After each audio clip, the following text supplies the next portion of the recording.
United States. Abstract. Coordinates: 40 degrees north, 100 degrees west, 40 degrees north, 100 degrees west, 40 minus 100. The United States of America, USA, commonly known as the United States, US or America, is a country consisting of 50 states, a federal district, 5 major self-governing territories, and various possessions. At 3.8 million square miles, 9.8 million square kilometers, it is the world's third or fourth largest country by total area. Most of the country is located in central North America between the countries of Canada and Mexico, with an estimated population of over 328 million. The U.S. is the third most populous country in the world. The capital is Washington, D.C., and the most populous city is New York City. Paleo-Indians migrated from Siberia to the North American mainland at least 12,000 years ago. European colonization began in the 16th century. The United States emerged from the 13 British colonies established along the East Coast. Numerous disputes between Great Britain and the colonies led to the American Revolutionary War, lasting between 1775 and 1783, leading to independence. The United States embarked on a vigorous expansion across North America throughout the 19th century, gradually acquiring new territories, displacing Native Americans, and admitting new states, until 1848 when it spanned the continent. During the second half of the 19th century, the American Civil War led to the abolition of slavery in the United States. The Spanish-American War and World War I confirmed the country's status as a global military power. The United States emerged from World War II as a global superpower. It was the first country to develop nuclear weapons and is the only country to have used them in warfare. During the Cold War, the United States and the Soviet Union competed in the space race, culminating with the 1969 Apollo 11 mission, the spaceflight that first landed humans on the Moon. The end of the Cold War and collapse of the Soviet Union in 1991 left the United States as the world's sole superpower. The United States is a federal republic and a representative democracy. It is a founding member of the United Nations, World Bank, International Monetary Fund, Organization of American States, OAS, NATO, and other international organizations. It is a permanent member of the United Nations Security Council. A highly developed country, the United States is the world's largest economy by nominal GDP, the second largest by purchasing power parity, and accounts for approximately a quarter of global GDP. The United States is the world's largest importer and the second largest exporter of goods by value, although its population is only 4.3% of the world total. It holds 29.4% of the total wealth in the world, the largest share of global wealth concentrated in a single country. Despite income and wealth disparities, the United States continues to rank very high in measures of socio-economic performance, including average wage, median income, median wealth, human development, per capita GDP, and worker productivity. It is the foremost military power in the world, making up more than a third of global military spending, and is a leading political, cultural, and scientific force internationally. Etymology. The first known use of the name America dates back to 1507, when it appeared on a world map created by the German cartographer Martin Waldseemüller. On this map, the name applied to South America in honor of the Italian explorer Amerigo Vespucci. After returning from his expeditions, Vespucci first postulated that the West Indies did not represent Asia's eastern limit, as initially thought by Columbus, but instead were part of an entirely separate landmass thus far unknown to the Europeans. In 1538, the Flemish cartographer Gerardus Mercator used the name America on his own world map, applying it to the entire Western Hemisphere. The first documentary evidence of the phrase, United States of America, dates from a January 2, 1776 letter written by Stephen Moylan, Esq., to Lieutenant Col. Joseph Reed, George Washington's aide-de-camp and muster master general of the Continental Army. Moylan expressed his wish to go, with full and ample powers from the United States of America to Spain, to seek assistance in the Revolutionary War effort. The first known publication of the phrase, United States of America, was in an anonymous essay in the Virginia Gazette newspaper in Williamsburg, Virginia, on April 6, 1776. The second draft of the Articles of Confederation, prepared by John Dickinson and completed no later than June 17, 1776, declared, "The name of this confederation shall be the United States of America." The final version of the Articles sent to the states for ratification in late 1777 contains the sentence, "The style of this confederacy shall be the United States of America." In June 1776, Thomas Jefferson wrote the phrase, United States of America, in all capitalized letters in the headline of his original rough draft of the Declaration of Independence. This draft of the document did not surface until June 21, 1776, and it is unclear whether it was written before or after Dickinson used the term in his June 17 draft of the Articles of Confederation. The short form, United States, is also standard. Other common forms are the U.S., the USA, and America. Colloquial names are the U.S. of A. and, internationally, the States. Columbia, a name popular in poetry and songs of the late 18th century, derives its origin from Christopher Columbus. It appears in the name, District of Columbia. Many landmarks and institutions in the Western Hemisphere bear his name, including the country of Colombia. The phrase, United States, was originally plural, a description of a collection of independent states, e.g., the United States are, including in the 13th Amendment to the United States Constitution, ratified in 1865. The singular form, e.g., the United States is, became popular after the end of the Civil War. The singular form is now standard. The plural form is retained in the idiom, these United States. The difference is more significant than usage. It is a difference between a collection of states and a unit. A citizen of the United States is an American. United States, American, and U.S. refer to the country adjectivally. American values, U.S.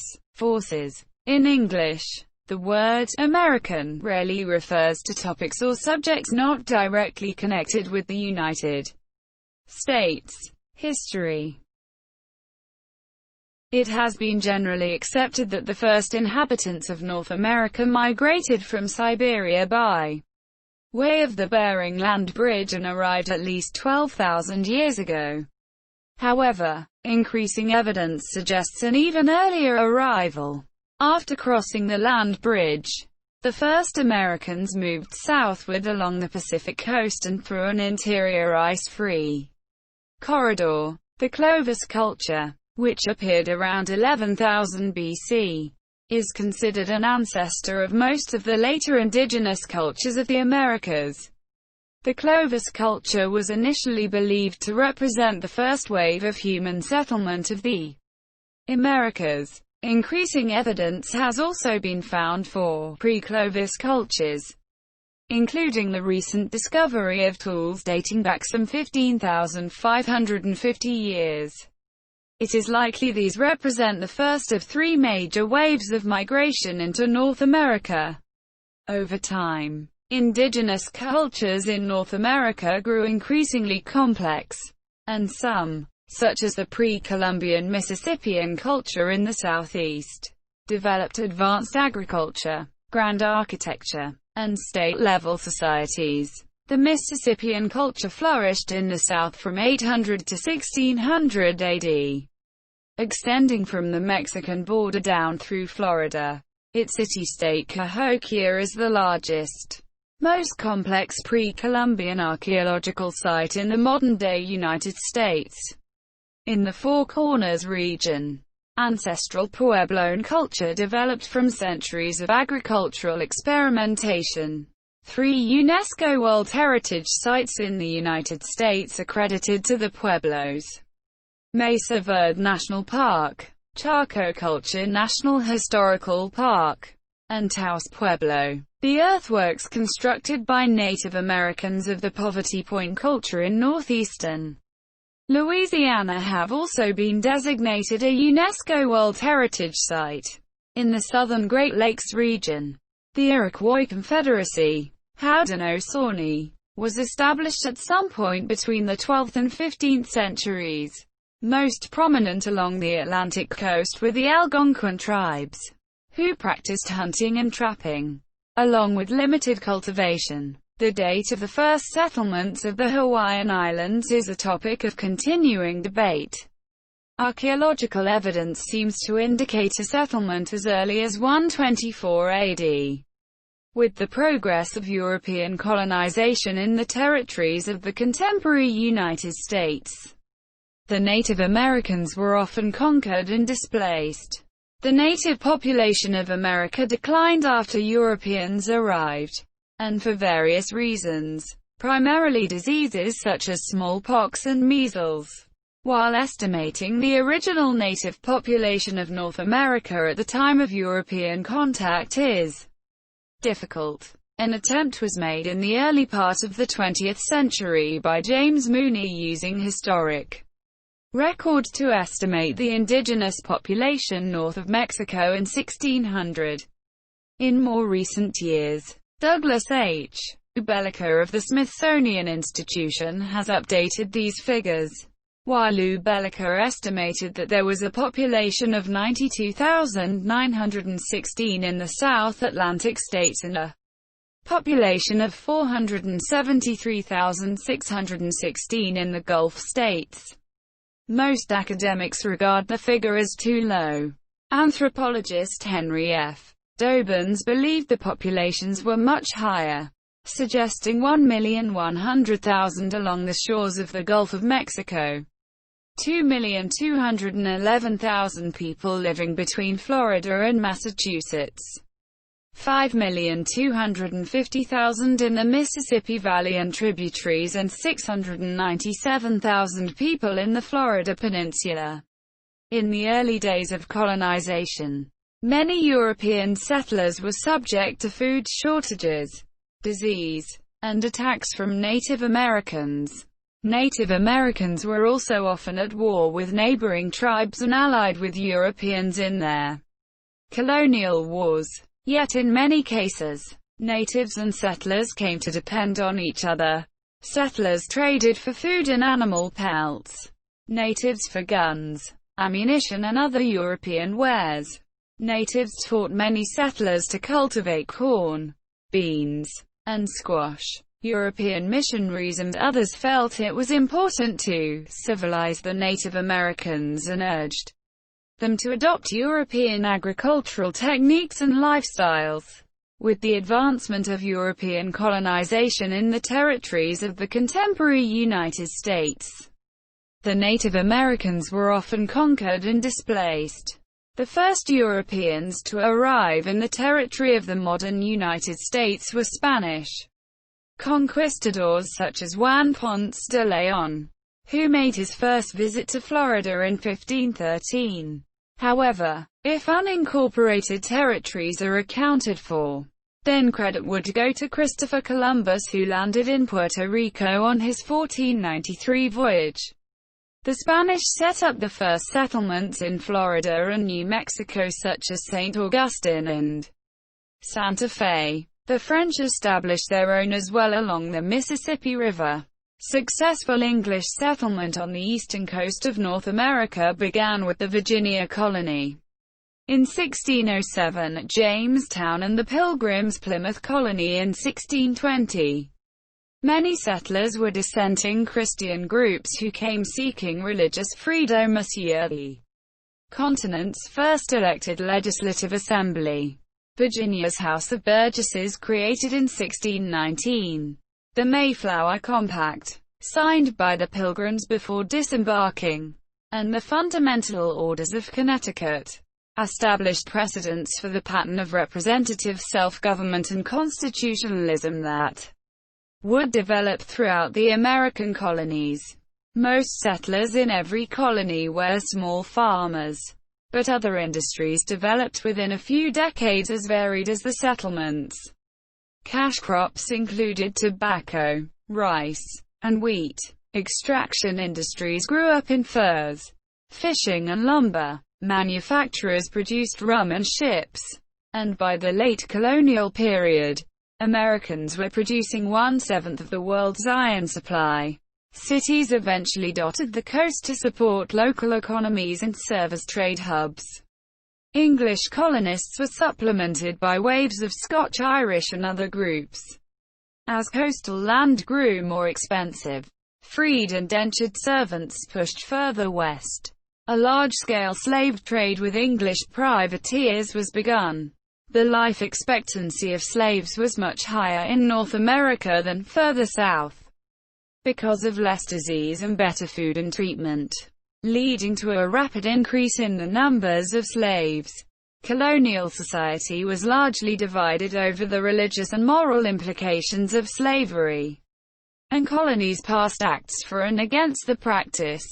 But by the turn of the 18th century, African slaves were replacing indentured servants for cash crop labor, especially in southern regions. With the establishment of the province of Georgia in 1732, the 13 colonies that would become the United States of America were administered by the British as overseas dependencies. All nonetheless had local governments with elections open to most free men. With a growing devotion to the ancient rights of Englishmen and a sense of self-government, stimulating support for republicanism with extremely high birth rates, low death rates, and steady settlement, the colonial population grew rapidly. Relatively small Native American populations were eclipsed. The Christian revivalist movement of the 1730s and 1740s, known as the Great Awakening, fueled interest both in religion and in religious liberty. During the 7 Years' War in the United States, known as the French and Indian War, British forces seized Canada from the French, but the Francophone population remained politically isolated from the southern colonies, excluding the Native Americans, who were being conquered and displaced. The 13 British colonies had a population of over 2.1 million in 1770, about a third that of Britain.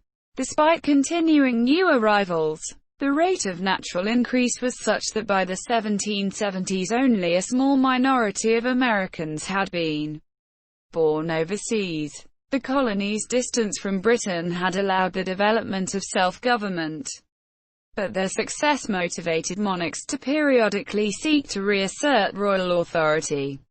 In 1774, the Spanish Navy ship Santiago, under Juan Perez, entered and anchored in an inlet of Nootka Sound, Vancouver Island, in present-day British Columbia. Although the Spanish did not land, natives paddled to the ship to trade furs for abalone shells from California.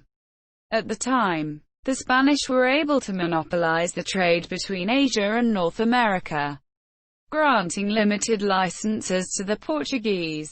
When the Russians began establishing a growing fur trading system in Alaska, the Spanish began to challenge the Russians, with Perez's voyage being the first of many to the Pacific Northwest.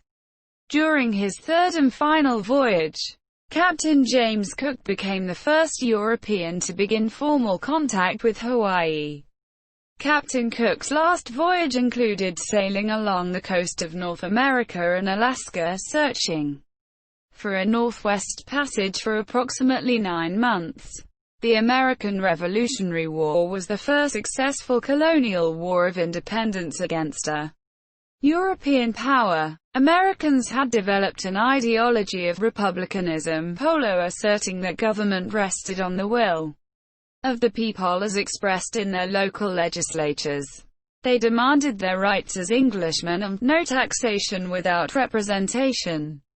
The British insisted on administering the empire through Parliament, and the conflict escalated into war. The Second Continental Congress unanimously adopted the Declaration of Independence, which asserted that Great Britain was not protecting Americans' unalienable rights. July 4th is celebrated annually as Independence Day, where, heretofore, the words United Colonies have been used. The style be altered for the future to the United States. In 1777, the Articles of Confederation established a decentralized government that operated until 1789. Following the decisive Franco-American victory at Yorktown in 1781, Britain signed the Peace Treaty of 1783, and American sovereignty was internationally recognized and the country was granted all lands east of the Mississippi River. Nationalists led the Philadelphia Convention of 1787 in writing the United States Constitution, ratified in state conventions in 1788. The federal government was reorganized into 3 branches, on the principle of creating salutary checks and balances.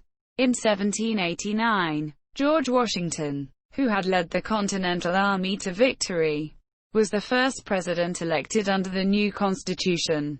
The Bill of Rights, forbidding federal restriction of personal freedoms and guaranteeing a range of legal protections, was adopted in 1791.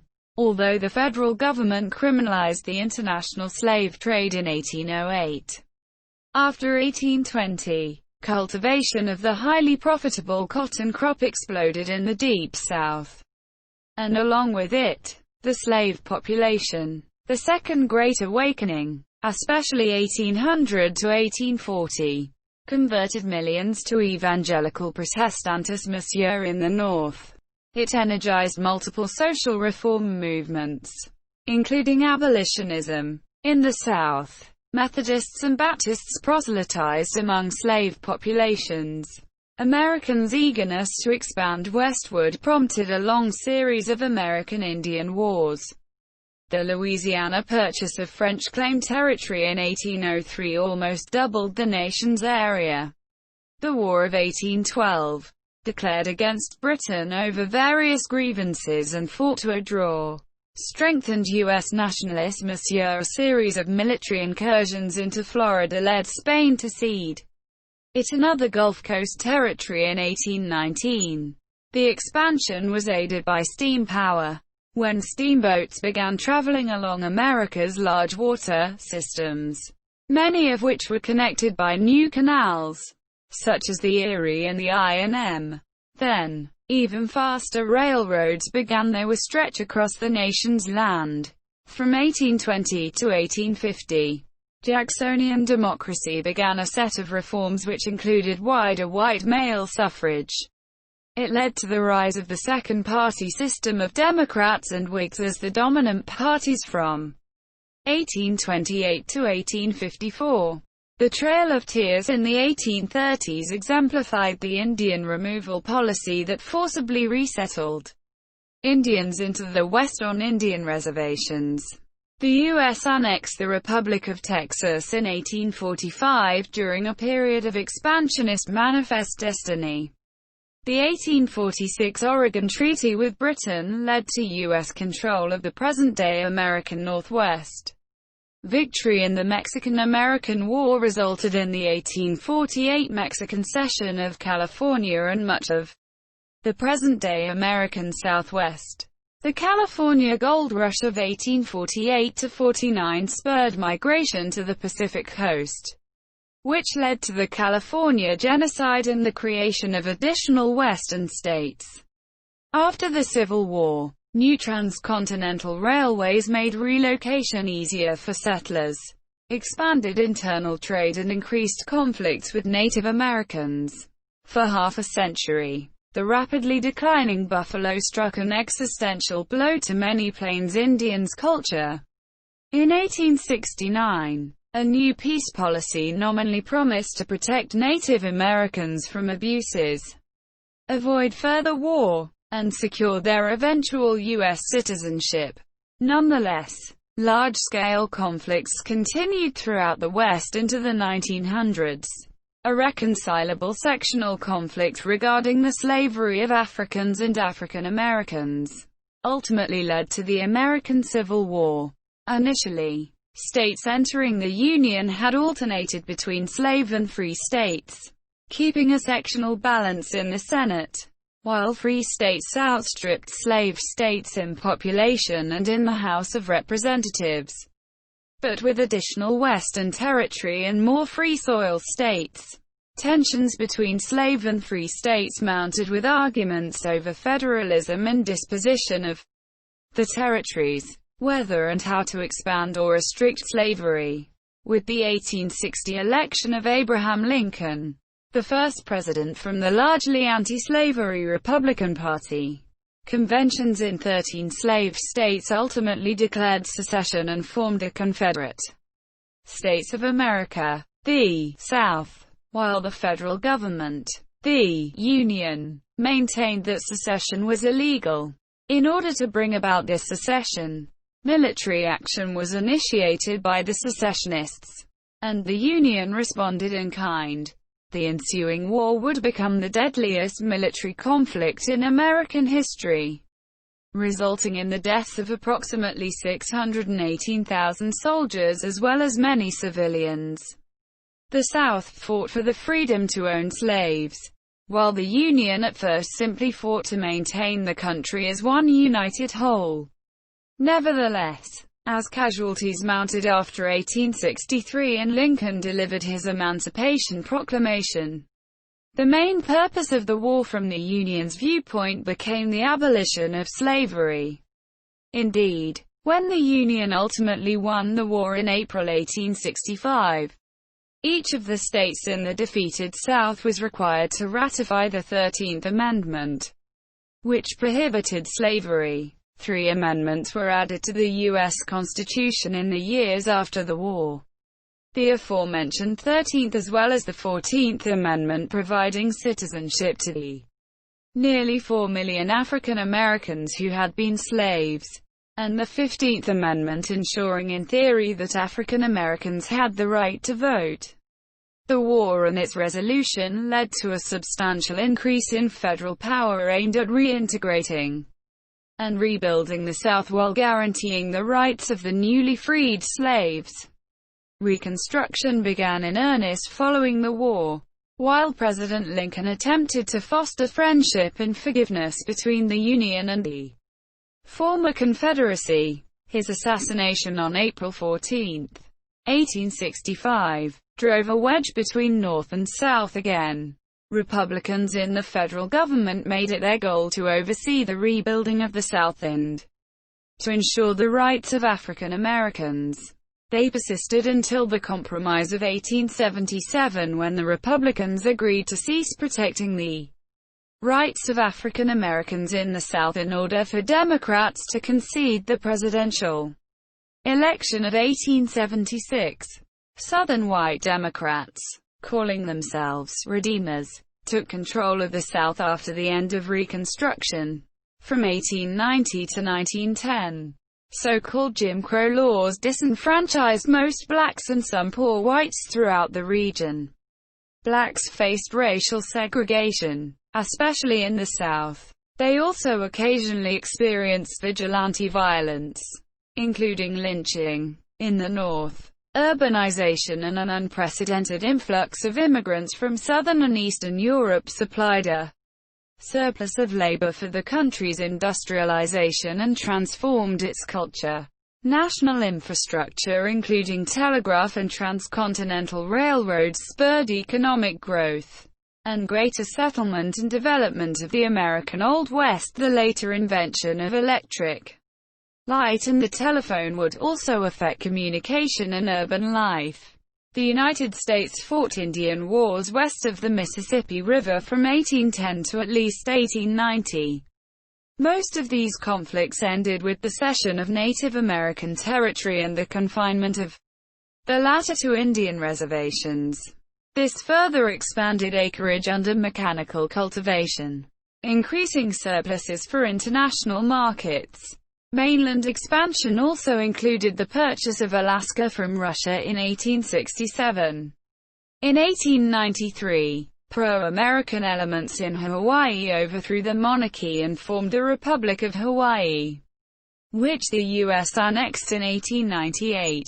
Puerto Rico, Guam, and the Philippines were ceded by Spain in the same year.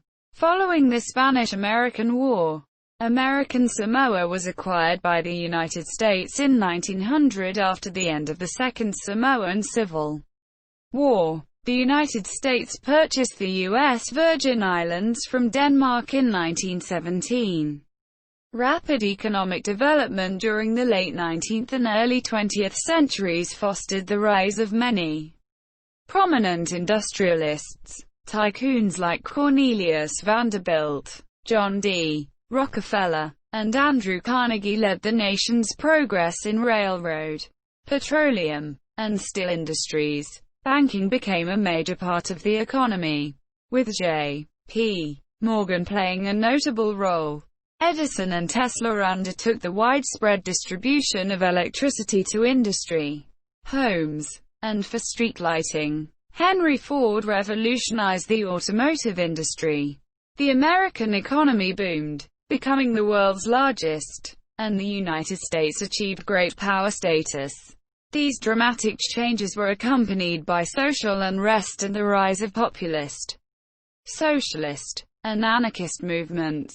This period eventually ended with the advent of the Progressive Era, which saw significant reforms in many societal areas, including women's suffrage, alcohol prohibition, regulation of consumer goods, greater antitrust measures to ensure competition and attention to worker conditions.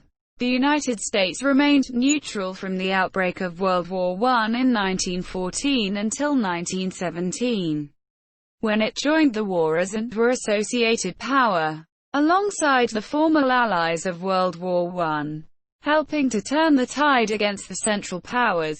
In 1919, President Woodrow Wilson took a leading diplomatic role at the Paris Peace Conference and advocated strongly for the U.S. to join the League of Nations.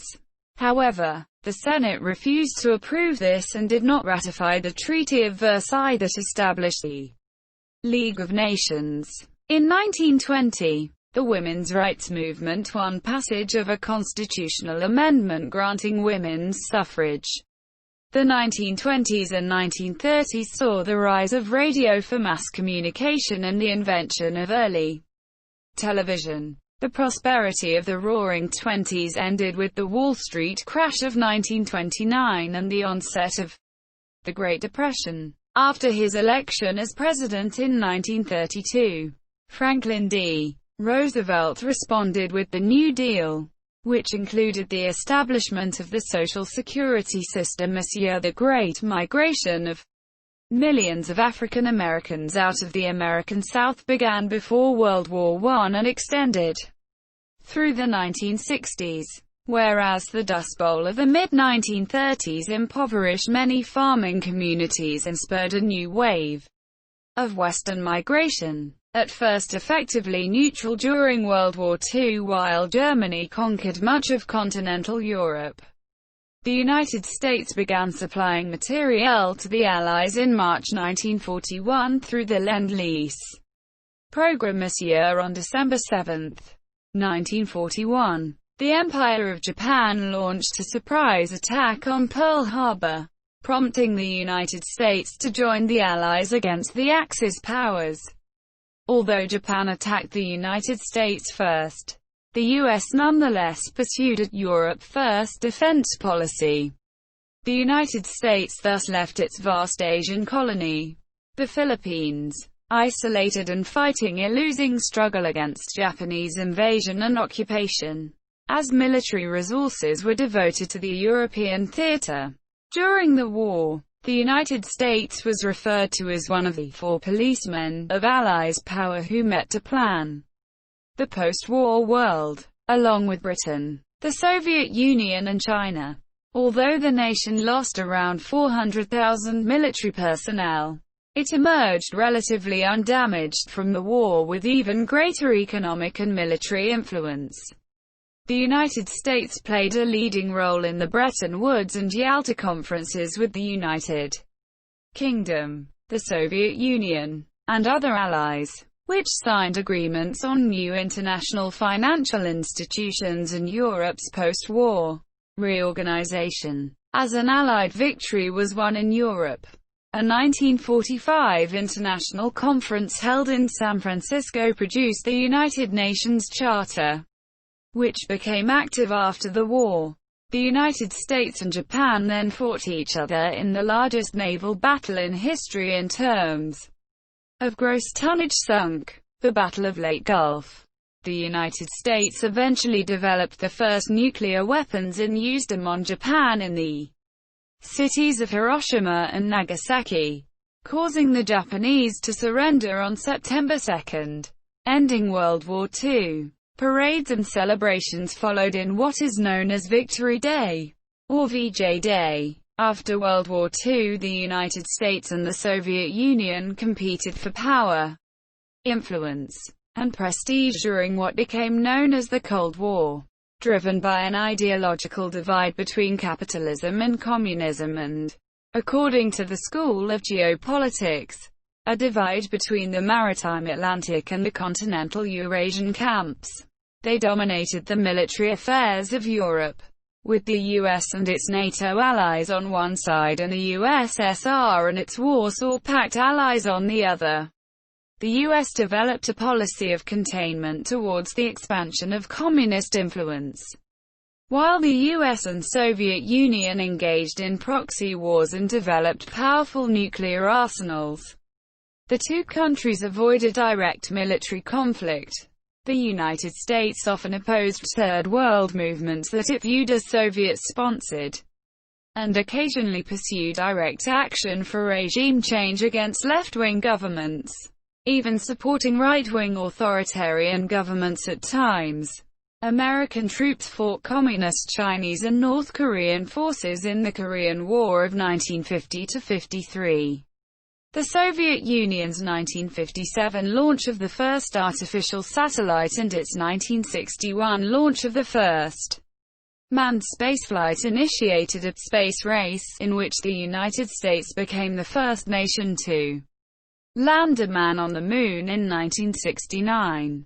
A proxy war in Southeast Asia eventually evolved into full American participation. As the Vietnam War. At home, the U.S. experienced sustained economic expansion and a rapid growth of its population and middle class. Construction of an interstate highway system transformed the nation's infrastructure over the following decades. Millions moved from farms and the inner cities to large suburban housing developments. In 1959, Hawaii became the 50th and last U.S. state added to the country. The growing civil rights movement used nonviolence to confront segregation and discrimination, with Martin Luther King Jr. becoming a prominent leader and figurehead. A combination of court decisions and legislation, culminating in the Civil Rights Act of 1968, sought to end racial discrimination. Meanwhile, a counterculture movement grew which was fueled by opposition to the Vietnam War, Black nationalism, and the sexual revolution. The launch of a war on poverty expanded entitlements and welfare spending, including the creation of Medicare and Medicaid. two programs that provide health coverage to the elderly and poor, respectively, and the means-tested food stamp program and aid to families with dependent children. The 1970s and early 1980s saw the onset of stagflation.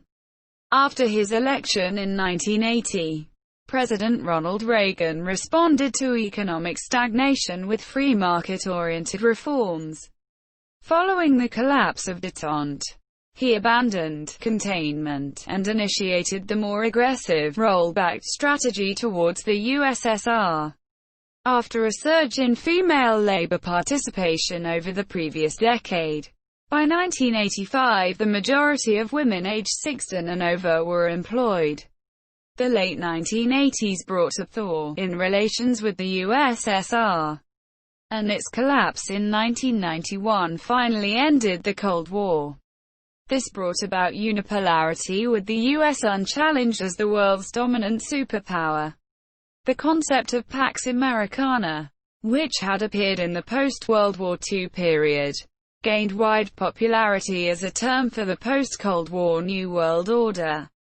After the Cold War, the conflict in the Middle East triggered a crisis in 1990, when Iraq under Saddam Hussein invaded and attempted to annex Kuwait, an ally of the United States.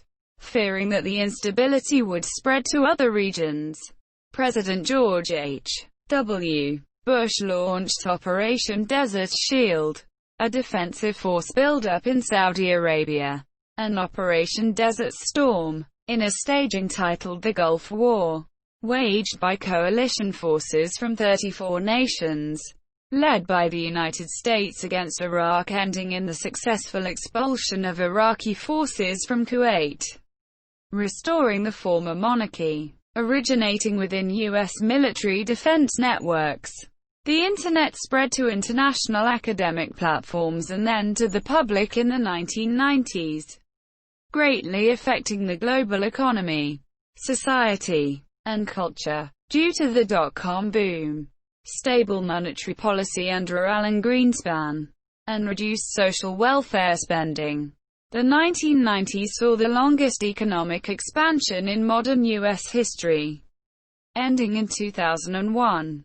Beginning in 1994, the U.S. entered into the North American Free Trade Agreement, NAFTA, linking 450 million people producing $17 trillion worth of goods and services.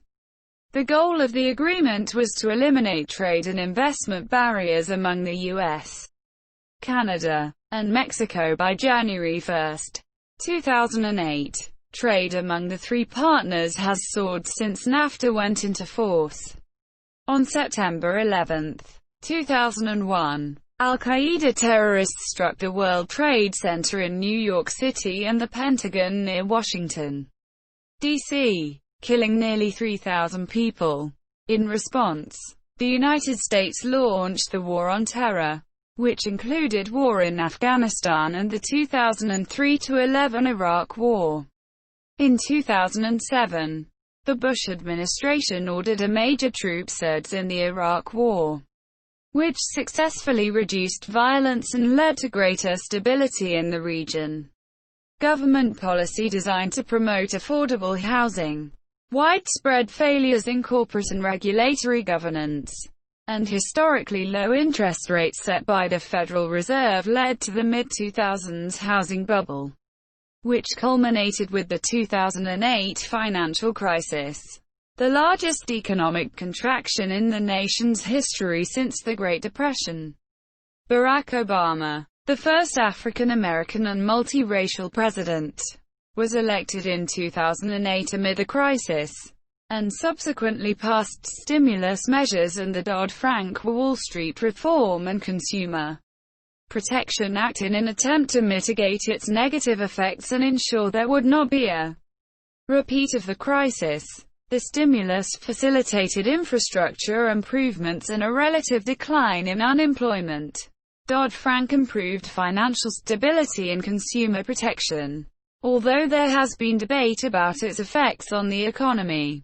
In 2010, the Obama administration passed the Affordable Care Act, which made the most sweeping reforms to the nation's healthcare system in nearly 5 decades, including mandates, subsidies and insurance exchanges. The law caused a significant reduction in the number and percentage of people without health insurance, with 24 million covered during 2016, but remains controversial due to its impact on healthcare costs, insurance premiums, and economic performance. Although the recession reached its trough in June 2009, voters remained frustrated with the slow pace of the economic recovery. The Republicans, who were opposed to Obama's policies, won control of the House of Representatives with a landslide in 2010 and control of the Senate in 2014. American forces in Iraq were withdrawn in large numbers in 2009 and 2010, and the war in the region was declared formally over in December 2011. But months earlier, the government authorized the operation code-named Operation Neptune Spear, which was accomplished by United States Navy SEALs and successfully killed the leader of Al-Qaeda, Osama bin Laden, in Pakistan. The withdrawal caused an escalation of sectarian insurgency, leading to the rise of the Islamic State of Iraq and the Levant, the successor of Al-Qaeda in the region. In 2014, Obama announced a restoration of full diplomatic relations with Cuba for the first time since 1961. Though in June 2019, the Trump administration announced new restrictions on American travel to Cuba. In 2015, the United States, as a member of the P5+1 countries, signed the Joint Comprehensive Plan of Action, an agreement aimed to slow the development of Iran's nuclear program, though the U.S. withdrew from the deal in May 2018. In the United States presidential election of 2016, Republican Donald Trump was elected as the 45th President of the United States, making him both the oldest and wealthiest person elected president in the country's history. Geography, climate, and environment. The 48 contiguous states and the District of Columbia occupy a combined area of 3,119,884.69 square miles, 8,080,464.3 square kilometers. Of this area, 2,959,064.44 square miles, 7,663,941.7 square kilometers, is contiguous land, composing 83.65% of total U.S. land area. Hawaii, occupying an archipelago in the Central Pacific, southwest of North America, is 10,931 square miles, 28,311 square kilometers in area. The populated territories of Puerto Rico, American Samoa, Guam, Northern Mariana Islands, and U.S. Virgin Islands together cover 9,185 square miles, 23,789 square kilometers, measured by only land area. The United States is third in size behind Russia and China, just ahead of Canada. The United States is the world's third or fourth largest nation by total area, land and water, ranking behind Russia and Canada and just above or below China. The ranking varies depending on how two territories disputed by China and India are counted, and how the total size of the United States is measured. The Encyclopedia Britannica, for instance, lists the size of the United States as 3,677,649 square miles, 9,525,067 square kilometers, as they do not count the country's coastal or territorial waters. The World Factbook, which includes those waters, gives 3,796,742 square miles, 9,833,517 square kilometers.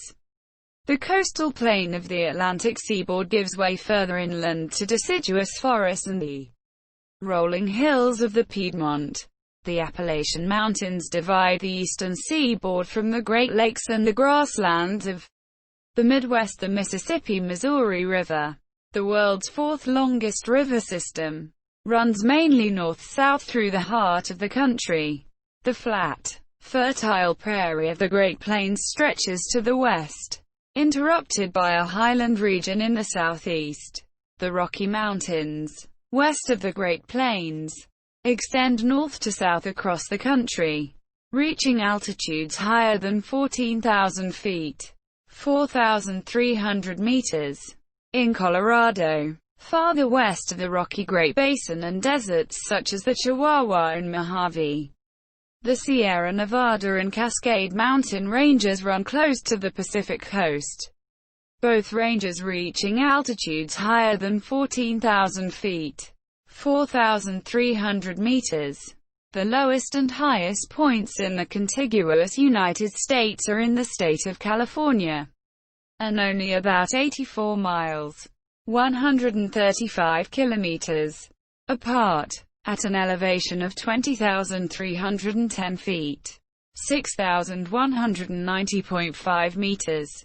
Alaska's Denali is the highest peak in the country in North America.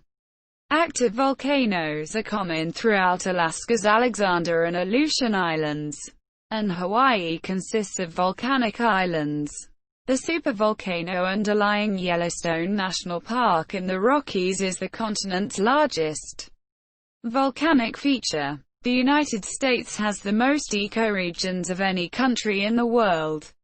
The United States, with its large size and geographic variety, includes most climate types. To the east of the 100th meridian, the climate ranges from humid continental in the north to humid subtropical in the south. The Great Plains west of the 100th meridian are semi-arid. Much of the western mountains have an alpine climate. The climate is arid in the Great Basin, desert in the southwest, Mediterranean in coastal California, and oceanic in coastal Oregon and Washington and southern Alaska. Most of Alaska is subarctic or polar. Hawaii and the southern tip of Florida are tropical, as are the populated territories in the Caribbean and the Pacific. Extreme weather is not uncommon. The states bordering the Gulf of Mexico are prone to hurricanes, and most of the world's tornadoes occur in the country, mainly in Tornado Alley areas in the Midwest and South. Overall, the United States has the world's most violent weather, receiving more high-impact extreme weather incidents than any other country in the world. The U.S. ecology is megadiverse. About 17,000 species of vascular plants occur in the contiguous United States and Alaska, and more than 1,800 species of flowering plants are found in Hawaii, few of which occur on the mainland. The United States is home to 428 mammal species, 784 bird species, 311 reptile species, and 295 amphibian species. About 91,000 insect species have been described. There are 62 national parks and hundreds of other federally managed parks, forests, and wilderness areas. A total of 419 sites are managed by the National Park Service. Altogether, the government owns about 28% of the country's land area. Most of this is protected, though some is leased for oil and gas drilling, mining, logging, or cattle ranching. About 0.86% is used for military purposes. Environmental issues have been on the national agenda since 1970. Environmental controversies include debates on oil and nuclear energy, dealing with air and water pollution, the economic costs of protecting wildlife, logging and deforestation, and international responses to global warming. Many federal and state agencies are involved. The The most prominent is the Environmental Protection Agency, EPA, created by presidential order in 1970. The idea of wilderness has shaped the management of public land since 1964. With the Wilderness Act, the Endangered Species Act of 1973 is intended to protect threatened and endangered species and their habitats, which are monitored by the United States Fish and Wildlife Service. Demographics. The U.S. Census Bureau estimated the country's population to be 328,239,523 as of July 1, 2019, and to be adding one person, net gain, every 19 seconds, or about 4,547 people per day. The United States is the third most populous nation in the world, after China and India. In 2018, the median age of the United States population was 38.1 years. In 2018, there were almost 90 million immigrants and U.S.-born children of immigrants, second-generation Americans, in the United States, accounting for 28% of the overall U.S. population. The United States has a very diverse population. 37 ancestry groups have more than 1 million members. German Americans are the largest ethnic group, more than 50 million, followed by Irish Americans, circa 37 million, Mexican Americans, circa 31 million, and English Americans, circa 28 million. White Americans, mostly European ancestry, are the largest racial group at 73.1% of the population. Black Americans are the nation's largest racial minority. Note that in the U.S. Census, Hispanic and Latino Americans are counted as an ethnic group, not a racial group, and third largest ancestry group. Asian Americans are the country's second largest racial minority. The three largest Asian American ethnic groups are Chinese Americans, Filipino Americans, and Indian Americans, according to a 2015 survey. The largest American community with European ancestry is German Americans, which consists of more than 14% of the total population. In 2010, the U.S. population included an estimated 5.2 million people with some American Indian or Alaska Native ancestry, 2.9 million exclusively of such ancestry, and 1.2 million with some Native Hawaiian or Pacific Island ancestry, 0.5 million exclusively. The census counted more than 19 million people of some other race who were unable to identify with any of its 5 official race categories in 2010. More than 18.5 million, 97%, of whom are of Hispanic ethnicity.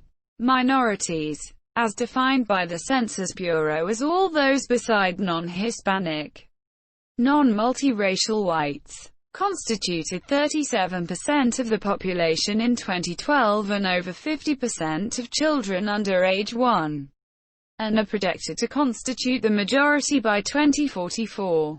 In 2017, out of the U.S. foreign-born population, some 45%, 20.7 million, were naturalized citizens. 27%, 12.3 million, were lawful permanent residents, including many eligible to become citizens. 6%, 2.2 million, were temporary lawful residents, and 23%, 10.5 million, were unauthorized immigrants. Among current living immigrants to the U.S., the top 5 countries of birth are Mexico, China, India, the Philippines and El Salvador. Until 2017 and 2018, the United States led the world in refugee resettlement for decades, admitted more refugees than the rest of the world combined.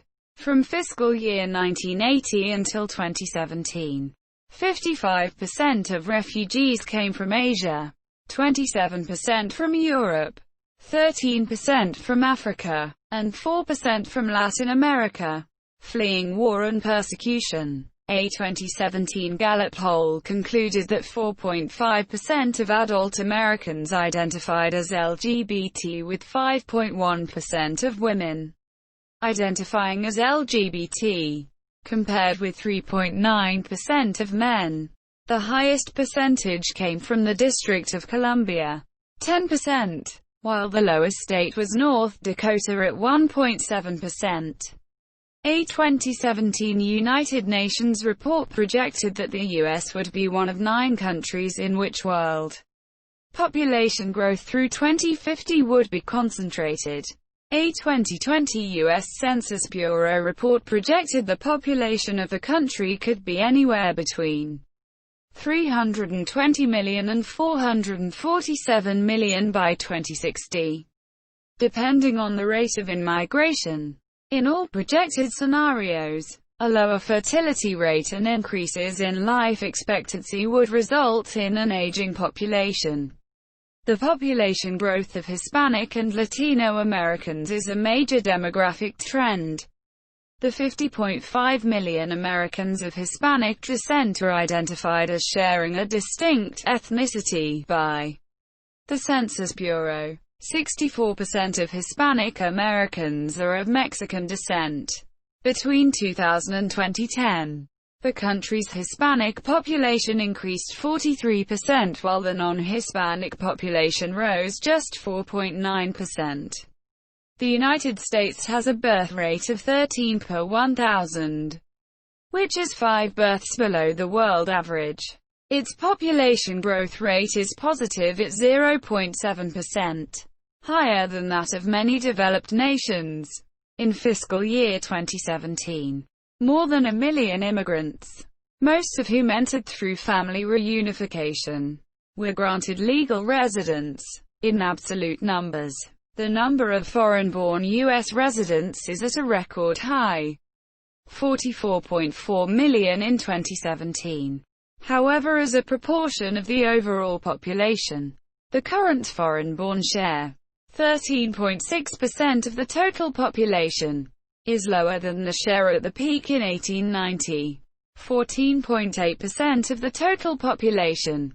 The U.S. Census Bureau numerically ranks population areas by city, metropolitan statistical areas, MSAs, and larger combined statistical areas, CSAs. About 82% of Americans live in urban areas, including suburbs. About half of those reside in cities with populations over 50,000.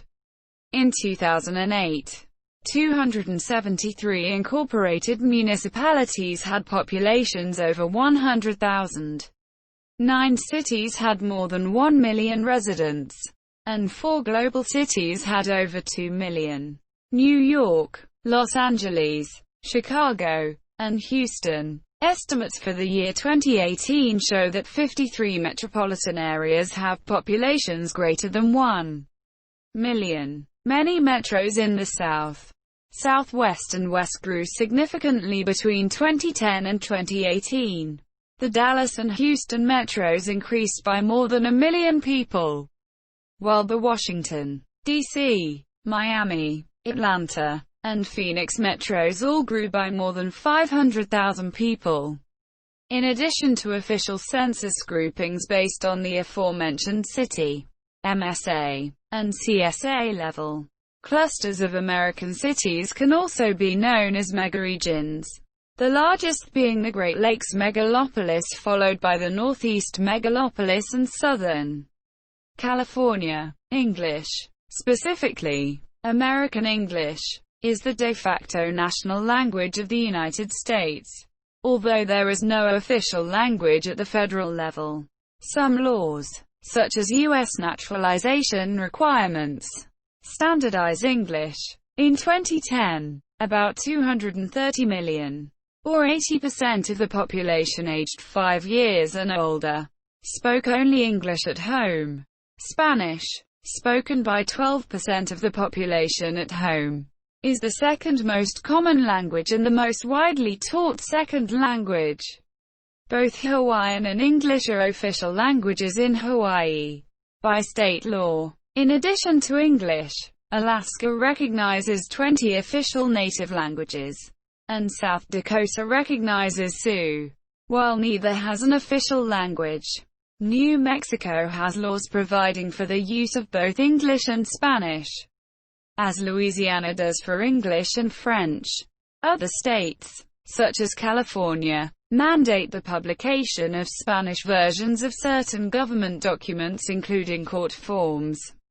Several insular territories grant official recognition to their native languages. Along with English, Samoan is officially recognized by American Samoa. Chamorro is an official language of Guatemala. Both Carolinian and Chamorro have official recognition in the Northern Mariana Islands. Spanish is an official language of Puerto Rico and is more widely spoken than English there.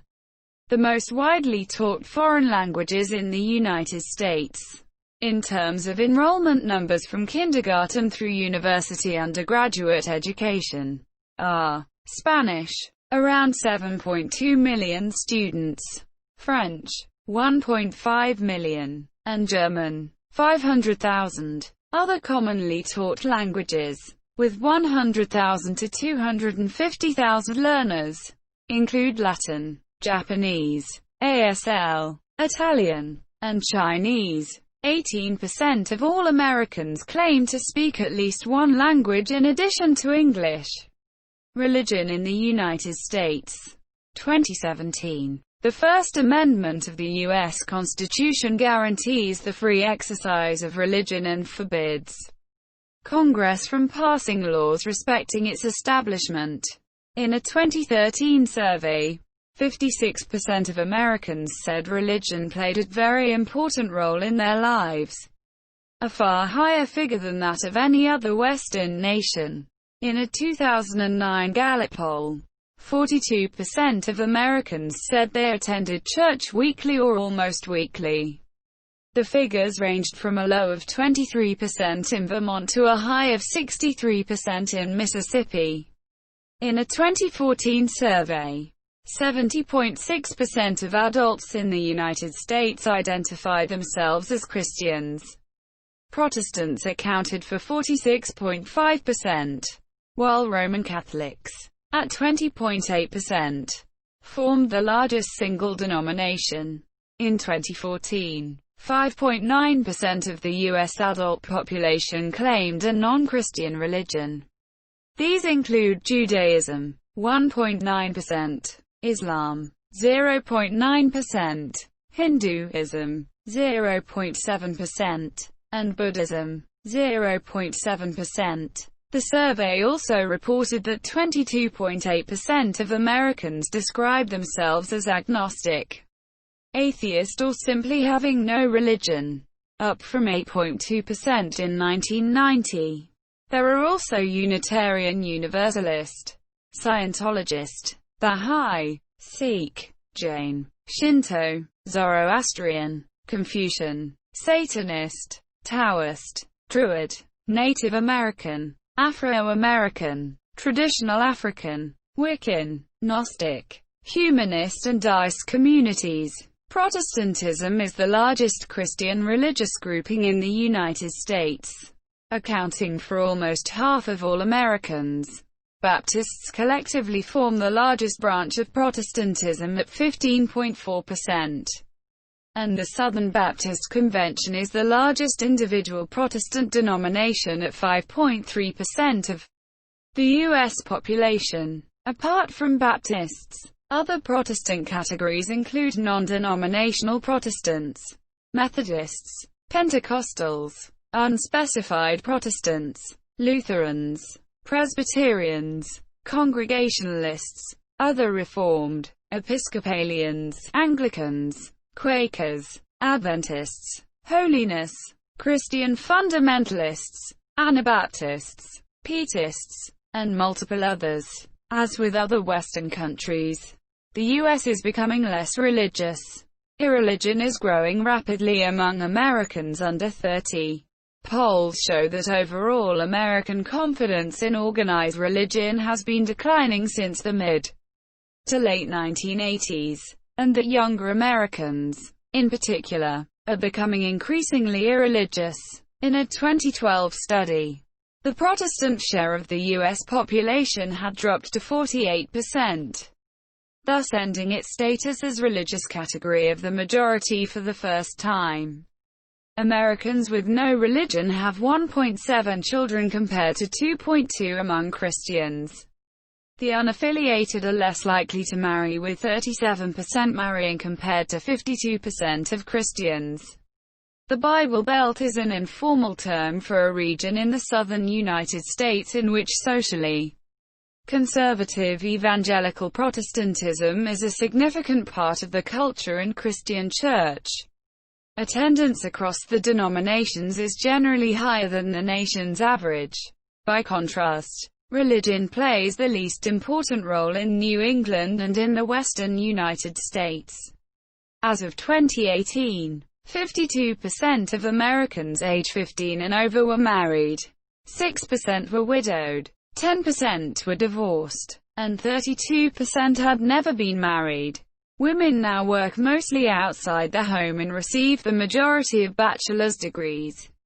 The U.S. teenage pregnancy rate is 26.5 per 1,000 women. The rate has declined by 57% since 1991. Abortion is legal throughout the U.S.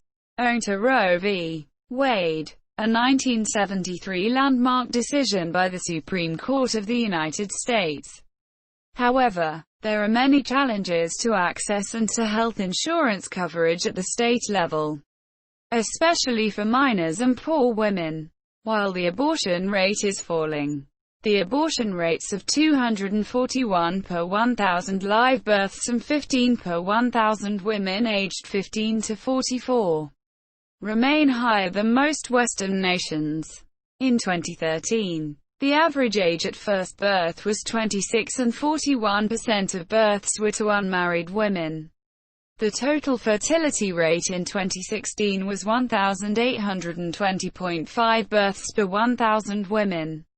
Adoption in the United States is common and relatively easy from a legal point of view, compared to other Western countries. As of 2001, with more than 127,000 adoptions, the U.S. accounted for nearly half of the total number of adoptions worldwide.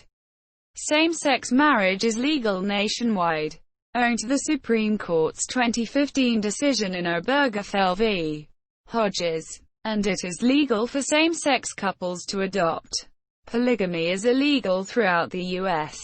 The U.S. has the world's highest rate of children living in single-parent households. The United States had a life expectancy of 78.6 years at birth in 2017, which was the third year of declines in life expectancy following decades of continuous increase.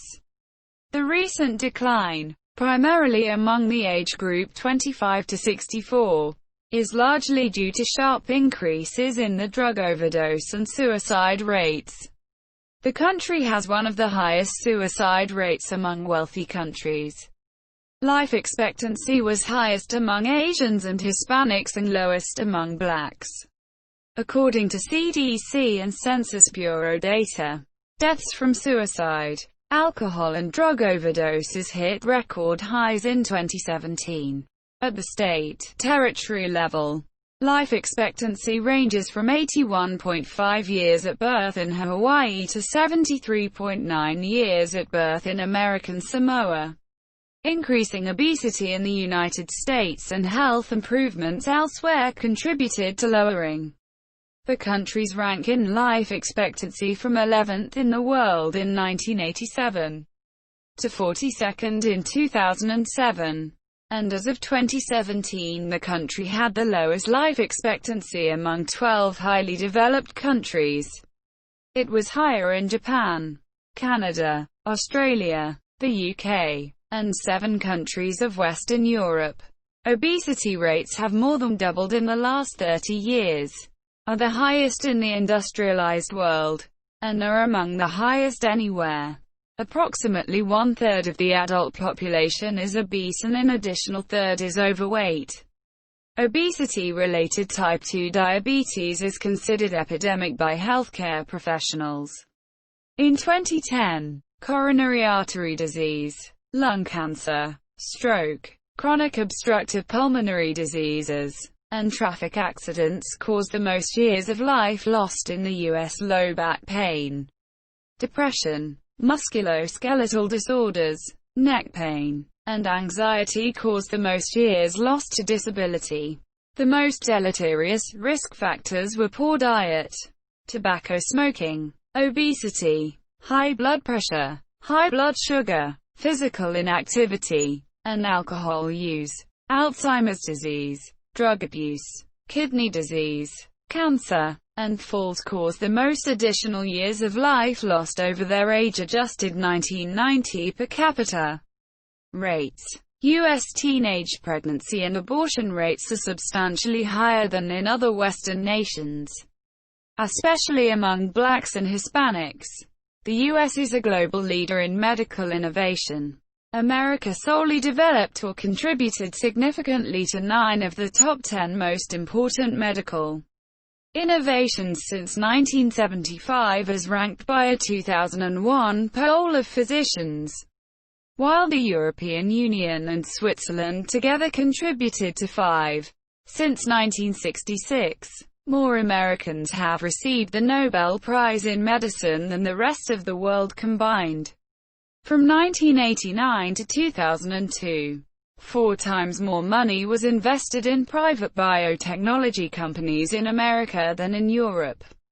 The U.S. healthcare system far outspends any other nation, measured both in per capita spending and as percentage of GDP. Healthcare coverage in the United States is a combination of public and private efforts and is not universal. In 2017, 12.2% of the population did not carry health insurance. The subject of uninsured and underinsured Americans is a major political issue. In 2006, Massachusetts became the first state to mandate universal health insurance. Federal legislation passed in early 2010, roughly halved the uninsured share of the population, though the bill and its ultimate effect are issues of controversy. In 2020, the United States became subject to the 2019 novel coronavirus COVID-19 global pandemic, with the first case reported on January 20, 2020. Although the counties have seen numerous cases, including China where the disease was first identified, the United States became the world's most affected country, with more than 85,500 confirmed cases. On March 27, 2020, when it overtook China and Italy. American public education is operated by state and local governments, regulated by the United States Department of Education through restrictions on federal grants. In most states, children are required to attend school from the age of 6 or 7. Generally, kindergarten or first grade, until they turn 18, generally bringing them through 12th grade, the end of high school. Some states allow students to leave school at 16 or 17. About 12% of children are enrolled in parochial or non-sectarian private schools. Just over 2% of children are homeschooled. The U.S. spends more on education per student than any nation in the world, spending more than $11,000 per elementary student in 2010 and more than $12,000 per high school student. Some 80% of U.S. college students attend public universities. Of Americans 25 and older, 84.6% graduated from high school. 52.6% attended some college. 27.2% earned a bachelor's degree. And 9.6% earned graduate degrees. The basic literacy rate is approximately 99%. The United Nations assigns the United States an education index of 0.97. tying it for 12th in the world. The United States has many competitive private and public institutions of higher education.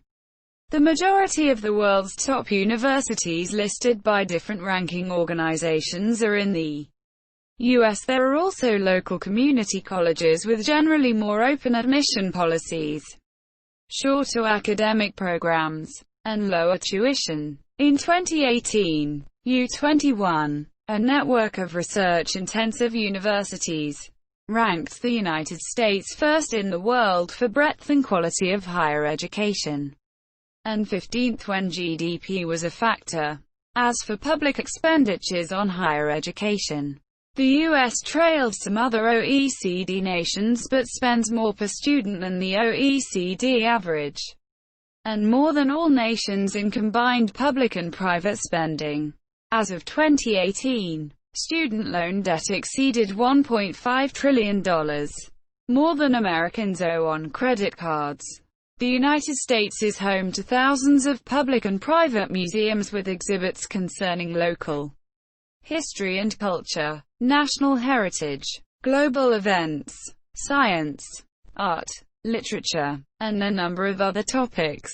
The National Museum of the United States, the Smithsonian Institution, is an encyclopedic museum containing over 154 million items, governs over 200 affiliate museums, and is endowed by the U.S. government with $1.2 billion annually. Other prominent museums include the Metropolitan Museum of Art and the American Museum of Natural History. Government and politics. The United States is the world's oldest surviving federation. It is a federal republic and a representative democracy, in which majority rule is tempered by minority rights protected by law. For 2018, the U.S. ranked 25th on the Democracy Index. On Transparency International's 2019 Corruption Perceptions Index, its public sector position further deteriorated from a score of 76 in 2015 to 69 in 2019.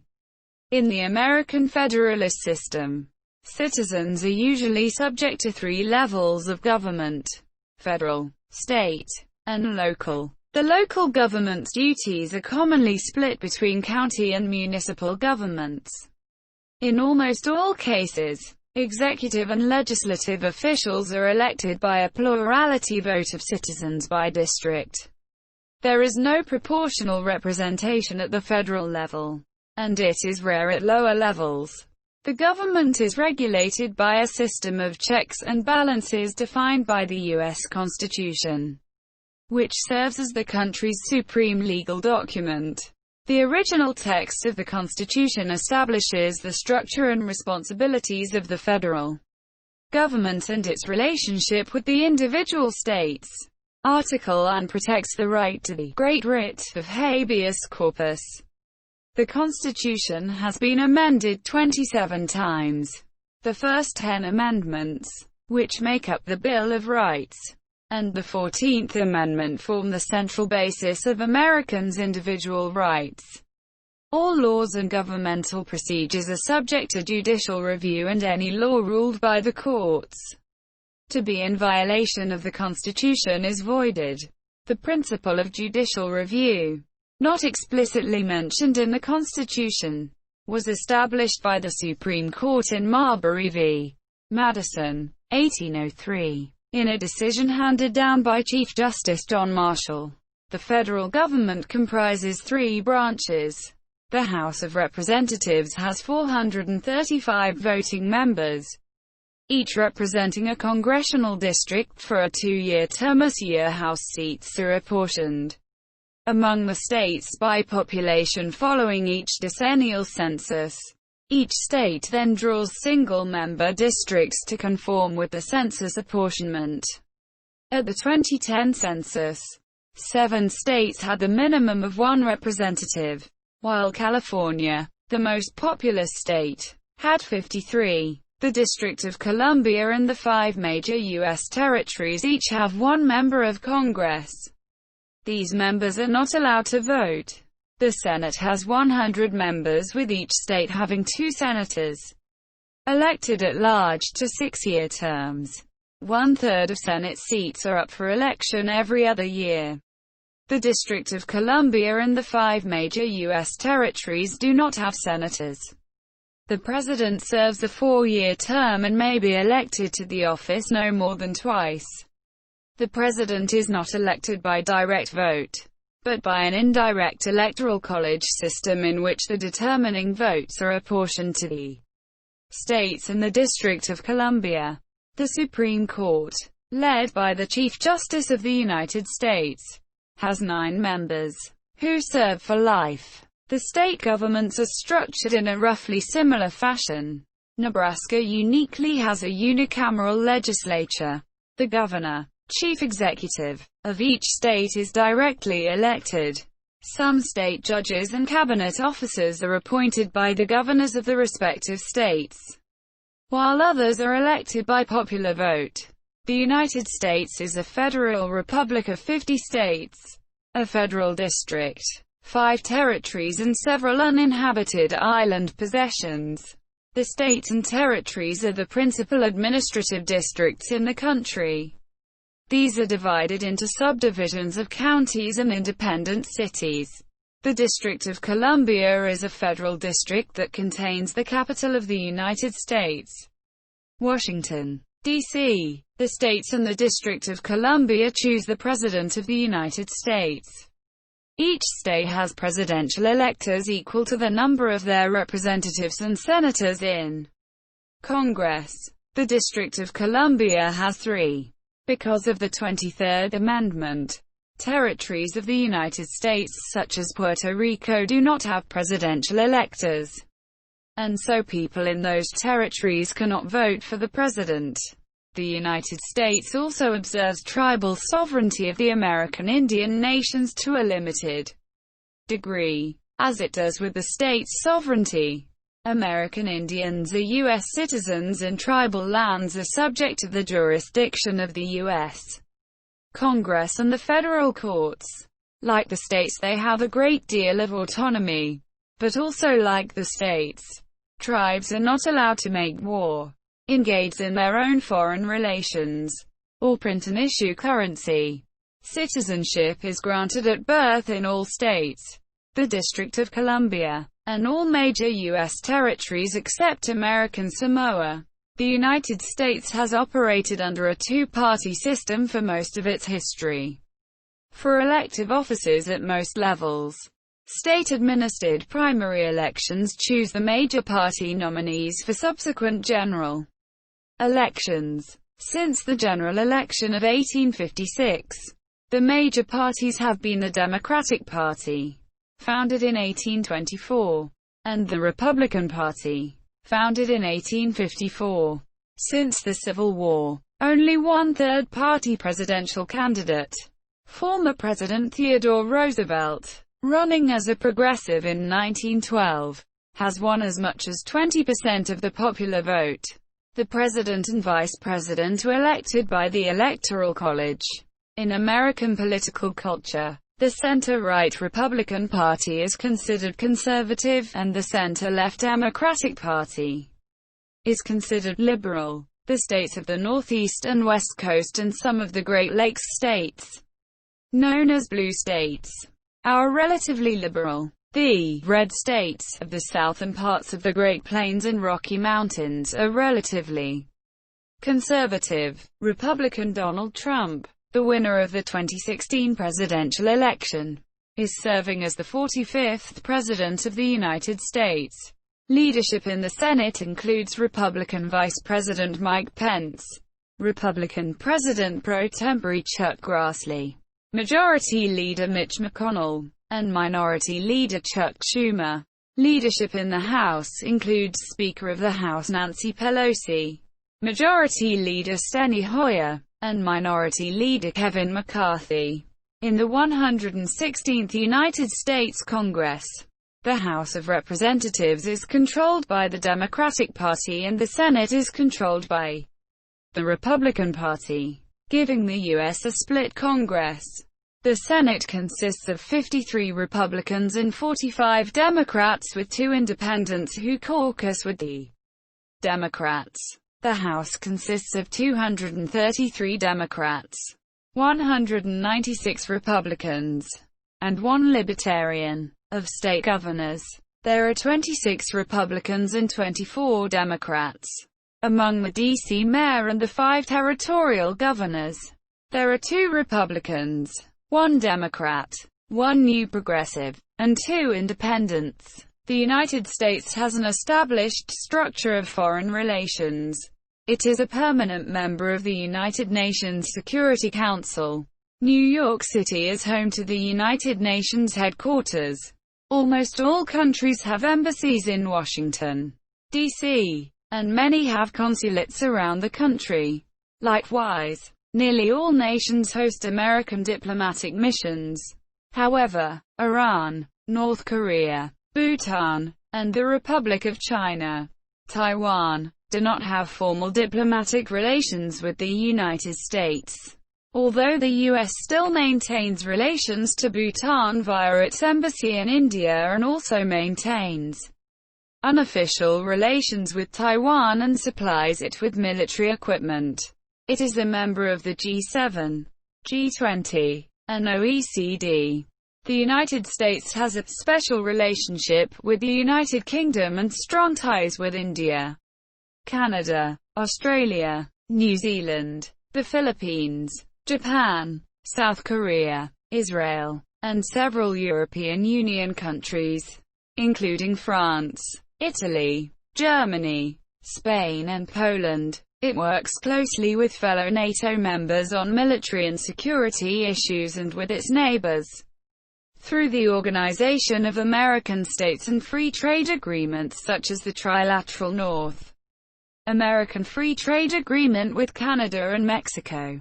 In 2008, the United States spent a net $25.4 billion on official development assistance, the most in the world, as a share of America's large gross national income, GNI. However, the U.S. contribution of 0.18% ranked last among 22 donor states. By contrast, private overseas giving by Americans is relatively generous. Colombia is traditionally considered by the United States as its most loyal ally in South America.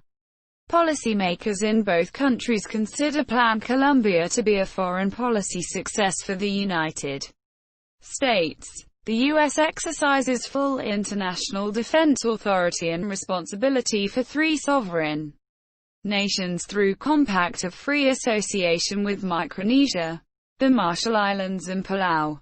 These are Pacific Island nations, once part of the U.S.-administered Trust Territory of the Pacific Islands after World War II, which gained independence in subsequent years.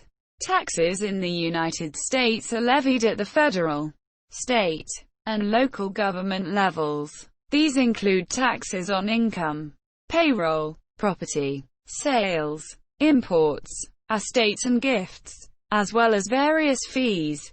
Taxation in the United States is based on citizenship, not residency. Both non-resident citizens and green card holders living abroad are taxed on their income, irrespective of where they live or where their income is earned.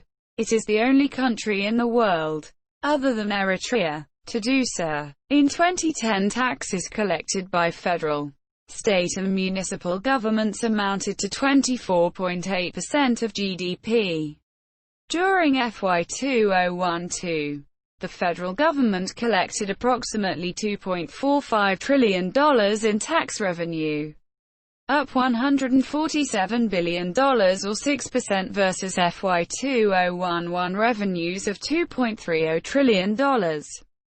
Primary receipt categories included individual income taxes, $1,132 billion or 47%. Social Security, social insurance taxes, $845 billion or 35%. And corporate taxes, $242 billion or 10%, based on CBO estimates.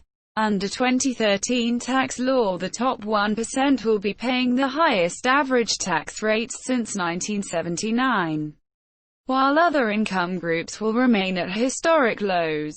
U.S. taxation has historically been generally progressive, especially the federal income taxes, though by most measures it became noticeably less progressive after 1980. It has sometimes been described as among the most progressive in the developed world, but this characterization is controversial. As of 2015, the highest 10% of income earners pay a majority of federal taxes, and about half of all taxes. Payroll taxes for Social Security are a flat regressive tax, with no tax charged on income above $118,500. For 2015 and 2016, and no tax at all paid on unearned income from things such as stocks and capital gains. The historic reasoning for the regressive nature of the payroll tax is that entitlement programs have not been viewed as welfare transfers. However, according to the Congressional Budget Office, the net effect of Social Security is that the benefit to tax ratio ranges from roughly 70% for the top earnings quintile to about 170% for the lowest earning quintile, making the system progressive. The top 10% paid 51.8% of total federal taxes in 2009, and the top 1%, with 13.4% of pre-tax national income, paid 22.3% of federal taxes. In 2013, the Tax Policy Center projected total federal effective tax rates of 35.5% for the top 1%, 27.2% for the top quintile, 13.8% for the middle quintile, and -2.7% for the bottom quintile. The incidence of corporate income tax has been a matter of considerable ongoing controversy for decades. State and local taxes vary widely, but are generally less progressive than federal taxes as they rely heavily on broadly borne, regressive sales and property taxes that yield less volatile revenue streams, though their consideration does not eliminate the progressive nature of overall taxation. For 2018, the effective tax rate for the wealthiest 400 households was 23%, compared to 24.2% for the bottom half of U.S. households. During FY 2012, the federal government spent $3.54 trillion on a budget or cash basis, down $60 billion or 1.7% versus FY 2011 spending of $3.60 trillion. Major categories of FY 2012 spending included Medicare and Medicaid, $802 billion or 23% of spending. Social Security, $768 billion or 22%. Defense Department, $670 billion or 19%. Non-defense discretionary, $615 billion or 17%. Other mandatory, $461 billion or 13%. And interest, $223 billion or 6%. The total national debt of the United States in the United States was $18.527 trillion, 106% of the GDP.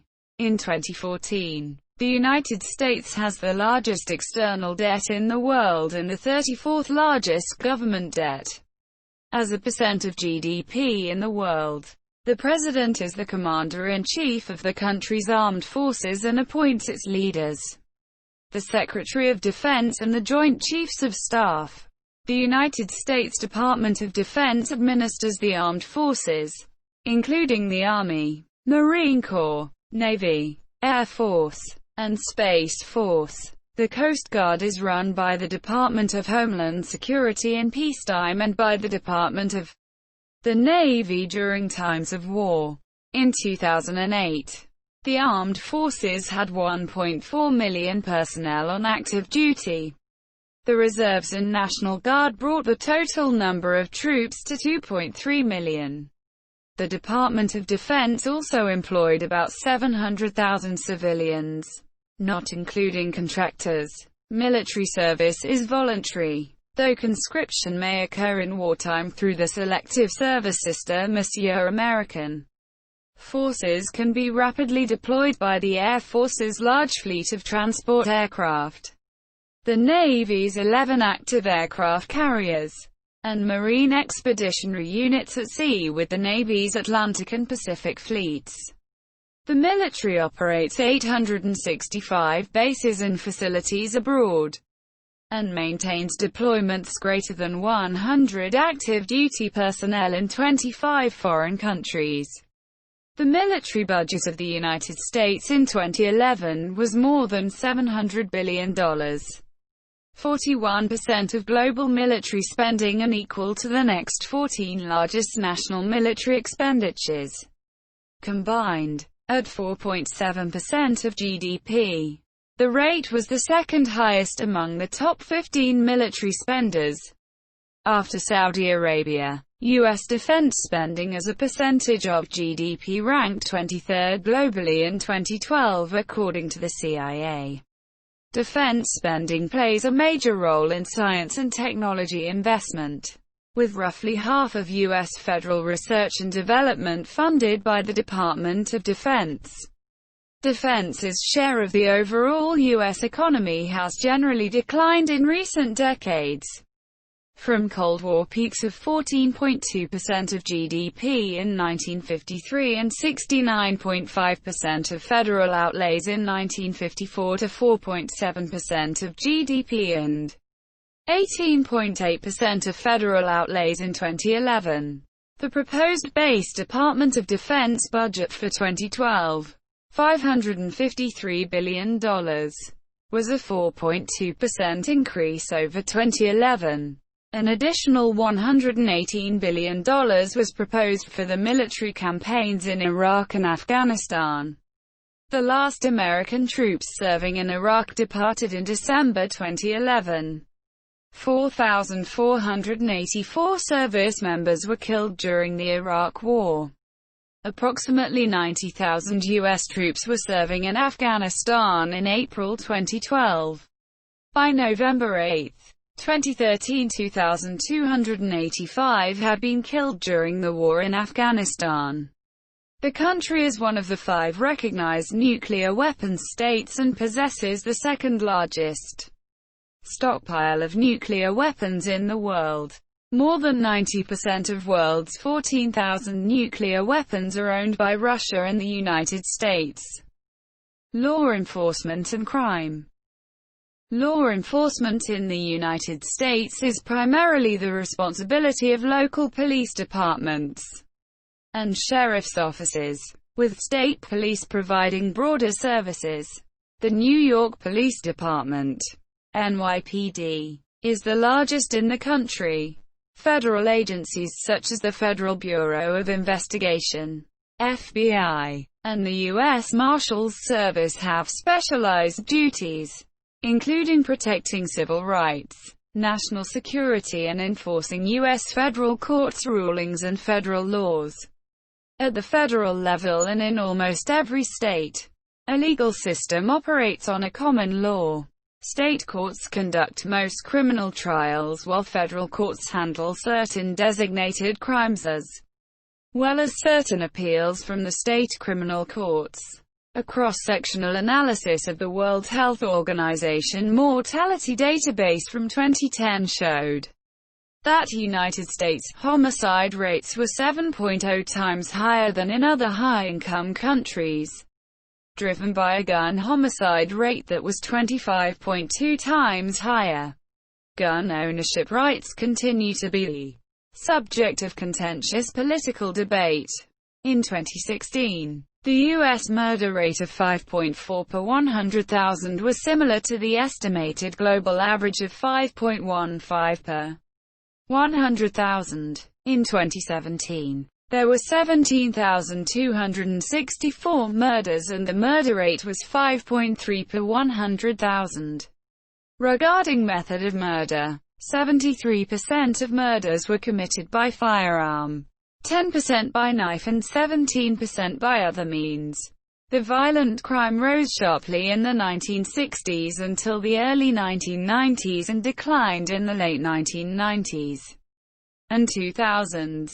In 2014, the murder rate fell to the lowest level, 4.5, since 1957, 4.0. The violent crime rate increased by 5.9% between 2014 and 2017 and the murder rate by 20.5%.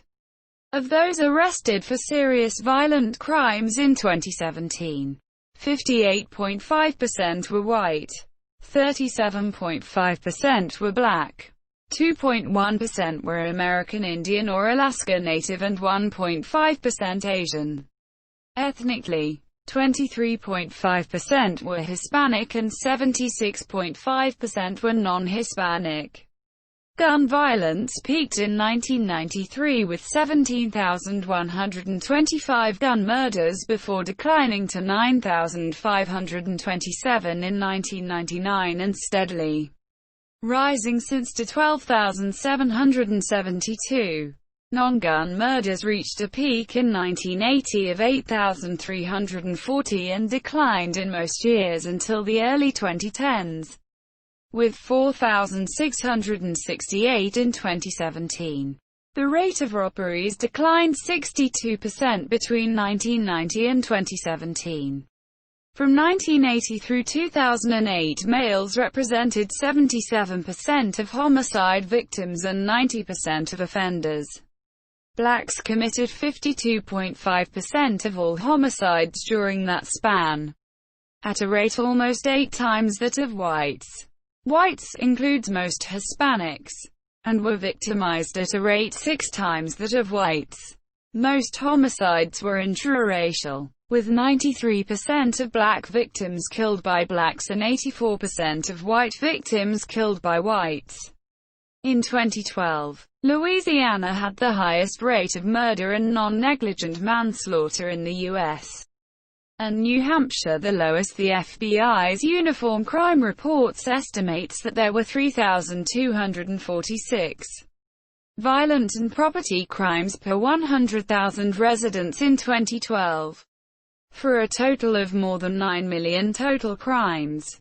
Capital punishment is sanctioned in the United States for certain federal and military crimes, and also at the state level in 30 states. No executions took place from 1967 to 1977, owing in part to a U.S. Supreme Court ruling striking down arbitrary imposition of the death penalty.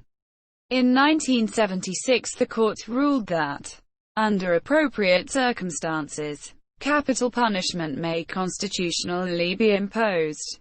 Since the decision, there have been more than 1,300 executions, a majority of these taking place in 3 states: Texas, Virginia, and Oklahoma. Meanwhile, several states have either abolished or struck down death penalty laws.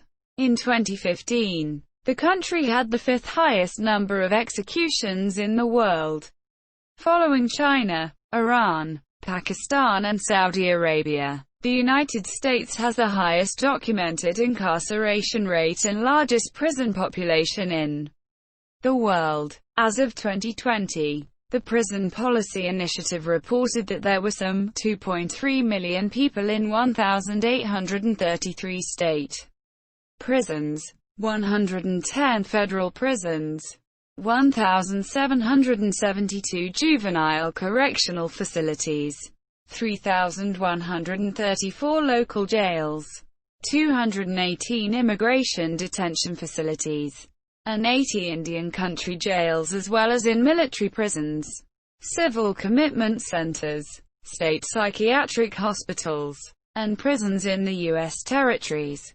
Between 1972 and 2009, there was nearly a 700% increase in the U.S. prison population. due largely to changes in sentencing guidelines and drug policies. State and local spending on prisons and jails grew 3 times as much as that spent on public education during the period 1980 to 2013. Since the peak in 2009, there has been a modest trend against incarceration. At the end of 2017, an estimated 1.4 million people were imprisoned in the United States, a declining 7% from 2009. The imprisonment rate for all prisoners sentenced to more than a year in state or federal facilities is 478 per 100,000 in 2013, and the rate for pre-trial remand prisoners is 153 per 100,000 residents in 2012. According to the Federal Bureau of Prisons, the majority of inmates held in federal prisons are convicted of drug offenses. About 9% of prisoners are held in privatized prisons. The practice of privately operated prisons began in the 1980s and has been a subject of debate. In 2018, Oklahoma had the highest incarceration rate, 1,079 per 100,000 people, and Massachusetts the lowest, 324 per 100,000 people. Among the U.S. territories, the highest incarceration rate was in the U.S. Virgin Islands, 542 per 100,000 people, and the lowest was in Puerto Rico, 313 per 100,000 people. Economy. According to the International Monetary Fund, the U.S. GDP of $16.8 trillion constitutes 24% of the gross world product at market exchange rates, and over 19% of the gross world product at purchasing power parity. pp. The nominal GDP of the U.S. is estimated to be $17.528 trillion as of 2014. From 1983 to 2008, U.S. real compounded annual GDP growth was 3.3%, compared to a 2.3% weighted average for the rest of the G7. The country ranks 9th in the world in nominal GDP per capita and 6th in GDP per capita at pp. The U.S. dollar is the world's primary reserve currency. The United States is the largest importer of goods and second largest exporter, though exports per capita are relatively low. In 2010, the total U.S. trade deficit was $635 billion. Canada, China, Mexico, Japan, and Germany are its top trading partners. In 2010, oil was the largest import commodity, while transportation equipment was the country's largest export. In 2009, the private sector was estimated to constitute 86.4% of the economy, with federal government activity accounting for 4.3% and state and local government activity, including federal transfers, the remaining 9.3%. While its economy has reached a post-industrial level of development and its service sector constitutes 67.8% of GDP, the United States remains an industrial power. Agriculture accounts for just under 1% of GDP. Although the United States is the world's top producer of corn and soybeans, the country is the primary developer and grower of genetically modified food, representing half of the world's biotech crops. In the contiguous 48 states, 35% of the land is used as a pasture, 28% is covered by forest, and 21% is agricultural cropland, with all other uses accounting for less than 20%. Consumer spending comprised 68% of the U.S. economy in 2015. In August 2010, the American labor force consisted of 154.1 million people, with 21.2 million people. Government is the leading field of employment. The largest private employment sector is healthcare and social assistance. With 16.4 million people, about 12% of workers are unionized, compared to 30% in Western Europe. The United States has lost 5 million manufacturing jobs since 2000. The World Bank ranks the United States first in the ease of hiring and firing workers. The United States is ranked among the top 3 in the Global Competitiveness Report as well. It has a smaller welfare state and redistributes less income through government action than European nations tend to. The United States is the only advanced economy that does not guarantee its workers paid vacation, and is one of a few countries in the world without paid family leave as a legal right. While federal law does not require sick leave, it is a common benefit for government workers and full-time employees at corporations. 74% of full-time American workers get paid sick leave, according to the Bureau of Labor Statistics, although only 24% of part-time workers get the same benefits. In 2009, the United States had the third highest workforce productivity per person in the world, behind Luxembourg and Norway. It was fourth in productivity per hour, behind those two countries and the Netherlands. The 2008 to 2012 global recession significantly affected the United States, with outputs still below potential according to the Congressional Budget Office. It brought high unemployment, which has been decreasing but remains above pre-recession levels, along with low consumer confidence, the continuing decline in home values and increase in foreclosures and personal bankruptcies, an escalating federal debt crisis, inflation, and rising petroleum and food prices. The United States has been a leader in technological innovation since the late 19th century and scientific research since the mid-20th century. Methods for producing interchangeable parts were developed by the U.S. War Department by the federal armories during the first half of the 19th century. This technology, along with the establishment of a machine tool industry, enabled the U.S. to have large-scale manufacturing of sewing machines, bicycles, and other items in the late 19th century and became known as the American system of manufacturing.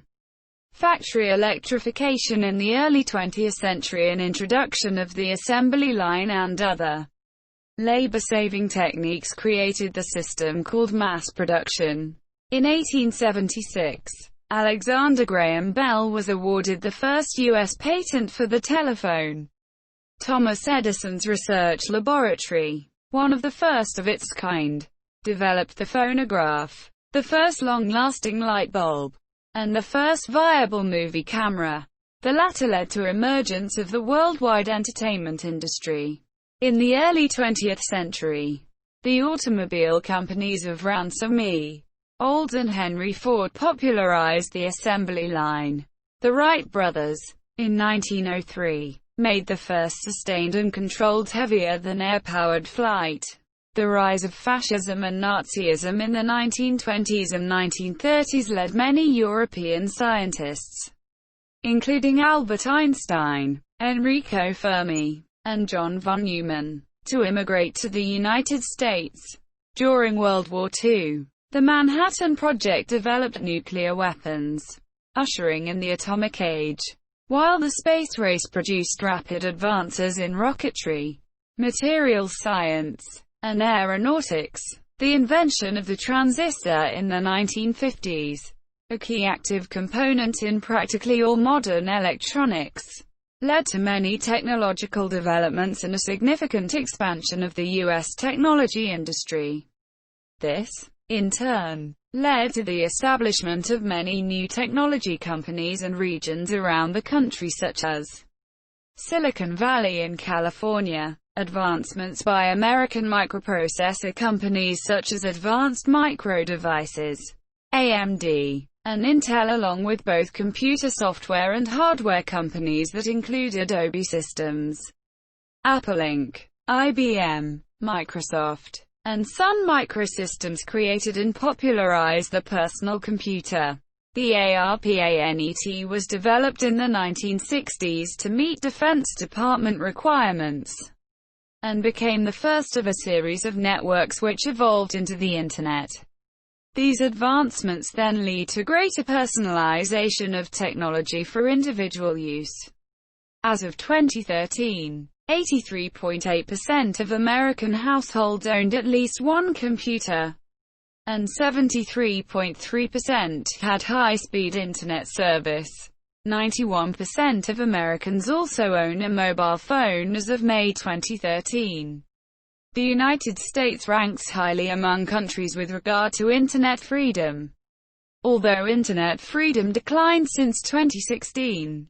In the 21st century, approximately two-thirds of research and development funding comes from the private sector. The United States leads the world in scientific research papers and impact factor, accounting for 4.24% of the global population. Americans collectively possess 29.4% of the world's total wealth, and Americans make up roughly half of the world's population of millionaires. The Global Food Security Index ranked the U.S. number 1 for food affordability and overall food security in March 2013. Americans on average have more than twice as much living space per dwelling and per person as European Union residents, and more than every EU nation. For 2017, the United Nations Development Programme ranked the United States 13th among 189 countries in its Human Development Index and 25th among 151 countries in its Inequality-Adjusted HDI. After years of stagnant growth. In 2016, according to the census, median household income reached a record high after 2 consecutive years of record growth. Although income inequality remains at record highs, with top fifth of earners taking home more than half of all overall income, there has been a widening gap between productivity and median income since the 1970s. However, the gap between total compensation and productivity is not as wide because of increased employee benefits such as health insurance. The rise in the share of total annual income received by the top 1%, which has more than doubled from 9% in 1976 to 20% in 2011, has significantly affected income inequality, leaving the United States with one of the widest income distributions among OECD nations. According to a 2018 study by the OECD, the United States has much higher income inequality and a larger percentage of low-income workers than almost any other developed nation. This is largely because at-risk workers get almost no government support and are further set back by a very weak collective bargaining system. The top 1% of income earners accounted for 52% of the income gains from 2009 to 2015, where income is defined as market income excluding government transfers. The extent and relevance of income inequality is a matter of debate. In 2018, U.S. income inequality reached the highest level ever recorded by the Census Bureau. Wealth, like income and taxes, is highly concentrated. The richest 10% of the adult population possess 72% of the country's household wealth, while the bottom half claim only 2%. According to a September 2017 report by the Federal Reserve, the top 1% controlled 38.6% of the country's wealth in 2016.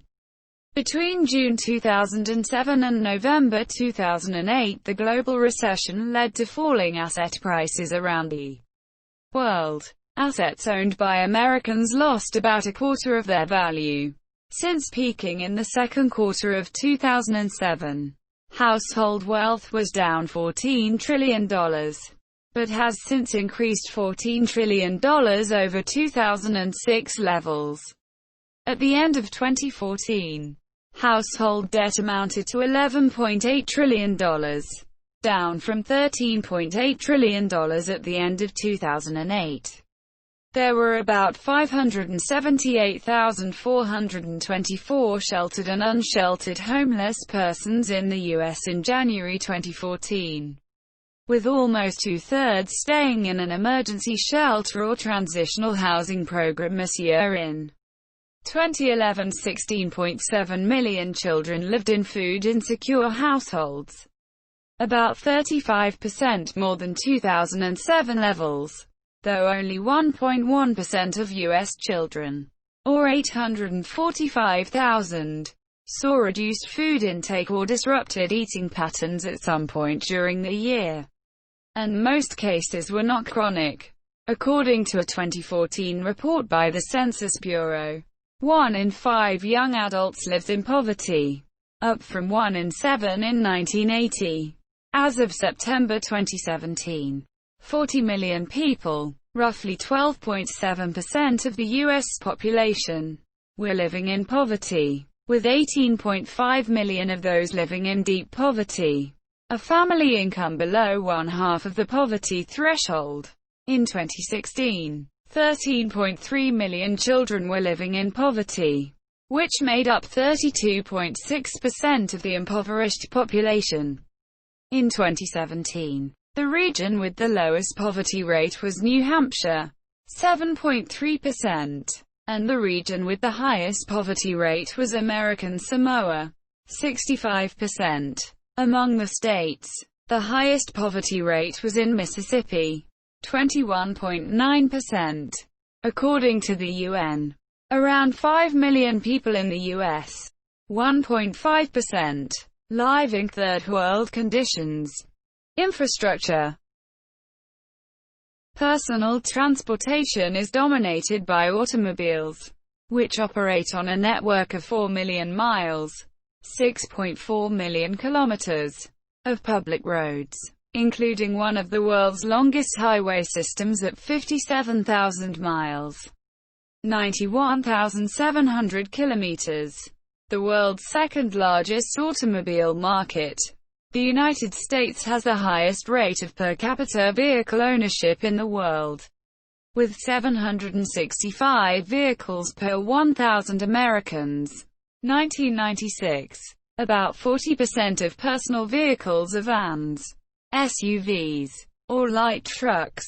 The average American adult, accounting for all drivers and non-drivers, spends 55 minutes driving every day, traveling 29 miles, 47 kilometers. In 2017, there were 255,009,283 motor vehicles, including cars, vans, buses, freight, and other trucks, but excluding motorcycles and other two-wheelers, or 910 vehicles per 1,000 people. Mass transit accounts for 9% of total U.S. work trips. Transport of goods by rail is extensive, though relatively low numbers of passengers, approximately 31 million annually, use intercity rail to travel, partly because of the low population density throughout much of the U.S. interior. However, ridership on Amtrak, the national intercity passenger rail system, grew by almost 37% between 2000 and 2010. Also, light rail development has increased in recent years. Bicycle usage for work commutes is minimal. The civil airline industry is entirely privately owned and has been largely deregulated since 1978. While most major airports are publicly owned, the three largest airlines in the world by passengers carried are U.S.-based. American Airlines is number one after its 2013 acquisition by U.S. Airways. Of the world's 50 busiest passenger airports, 16 are in the United States, including the busiest, Hartsfield-Jackson Atlanta International Airport, the fourth busiest Los Angeles International Airport, and the sixth busiest O'Hare International Airport in Chicago. In the aftermath of the 9/11 attacks of 2001, The Transportation Security Administration was created to police airports and commercial airliners. The United States energy market is about 29,000 terawatt-hours per year. Energy consumption per capita is 7.8 tons, 7,076 kilograms, of oil equivalent per year, the 10th highest rate in the world. In 2005, 40% of this energy came from petroleum, 23% from coal, and 22% from natural gas. The remainder was supplied by nuclear power and renewable energy sources. The United States is the world's largest consumer of petroleum. The United States has 27% of global coal reserves. It is the world's largest producer of natural gas and crude oil. For decades, nuclear power has played a limited role relative to many other developed countries, in part because of public perception following the 3 Mile Island accident in 1979. In 2007, several applications for new nuclear plants were filed. Since 2007, the total greenhouse gas emissions by the United States are the second highest by country, exceeded only by China. The United States has historically been the world's largest producer of greenhouse gases, and greenhouse gas emissions per capita remain high. The United States is a major oil importer. However, according to the Index of Geopolitical Gains and Losses After Energy Transition, GAGAR, the United States ranks low, 110th out of 156.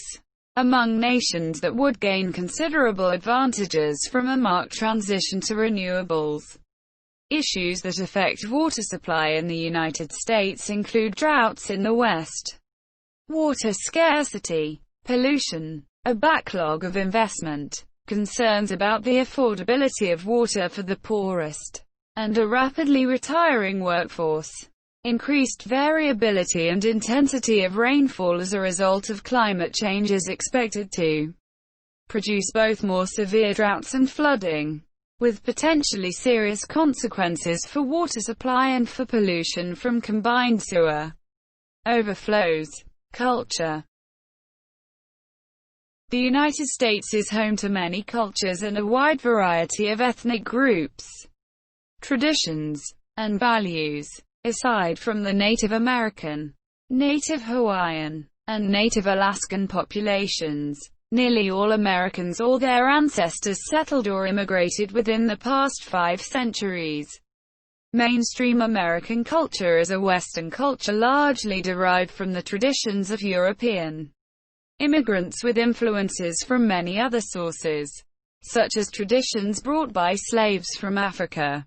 More recent immigration from Asia and especially Latin America has added to a cultural mix that has been described as both a homogenizing melting pot and a heterogeneous salad bowl in which immigrants and their descendants retain distinctive cultural characteristics.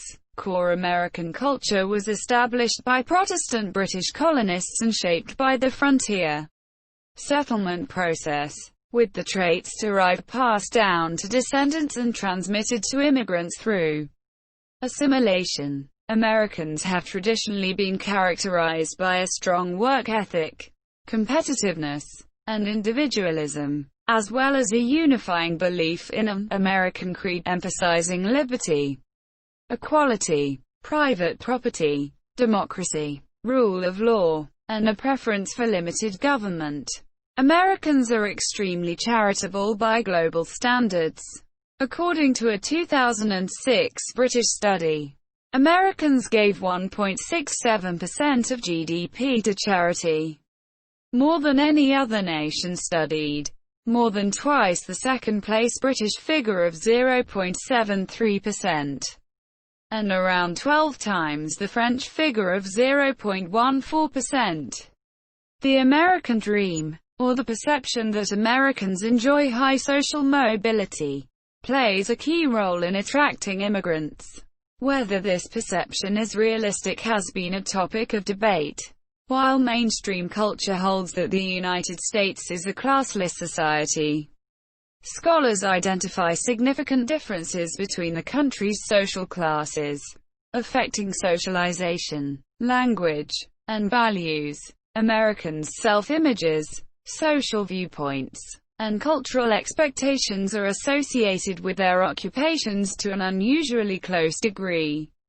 While Americans tend greatly to value socio-economic achievement, being ordinary or average is generally seen as a positive attribute. Mainstream American cuisine is similar to that in other Western countries. Wheat is the primary cereal grain, with about 3/4 of grain products made of wheat flour, and many dishes use indigenous ingredients, such as turkey, venison, potatoes, sweet potatoes, corn, squash, and maple syrup, which were consumed by Native Americans and early European settlers. These homegrown foods are part of a shared national menu on one of America's most popular holidays, Thanksgiving, when some Americans make traditional foods to celebrate the occasion. Characteristic dishes such as apple pie, fried chicken, pizza, hamburgers, and hot dogs derive from the recipes of various immigrants. French fries, Mexican dishes such as burritos and tacos, and pasta dishes freely adapted from Italian sources are widely consumed. Americans drink 3 times as much coffee as tea.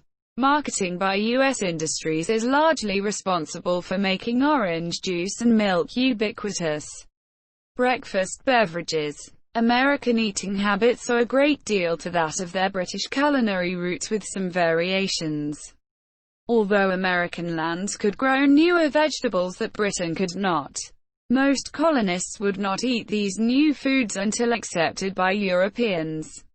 Over time, American foods changed to a point that food critic John L. Hess stated in 1972, "Our founding fathers were as far superior to our present political leaders in the quality of their food as they were in the quality of their prose and intelligence."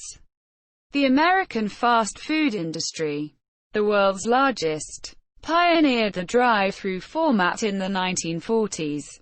Fast food consumption has sparked health concerns. During the 1980s and 1990s, Americans' caloric intake rose 24%.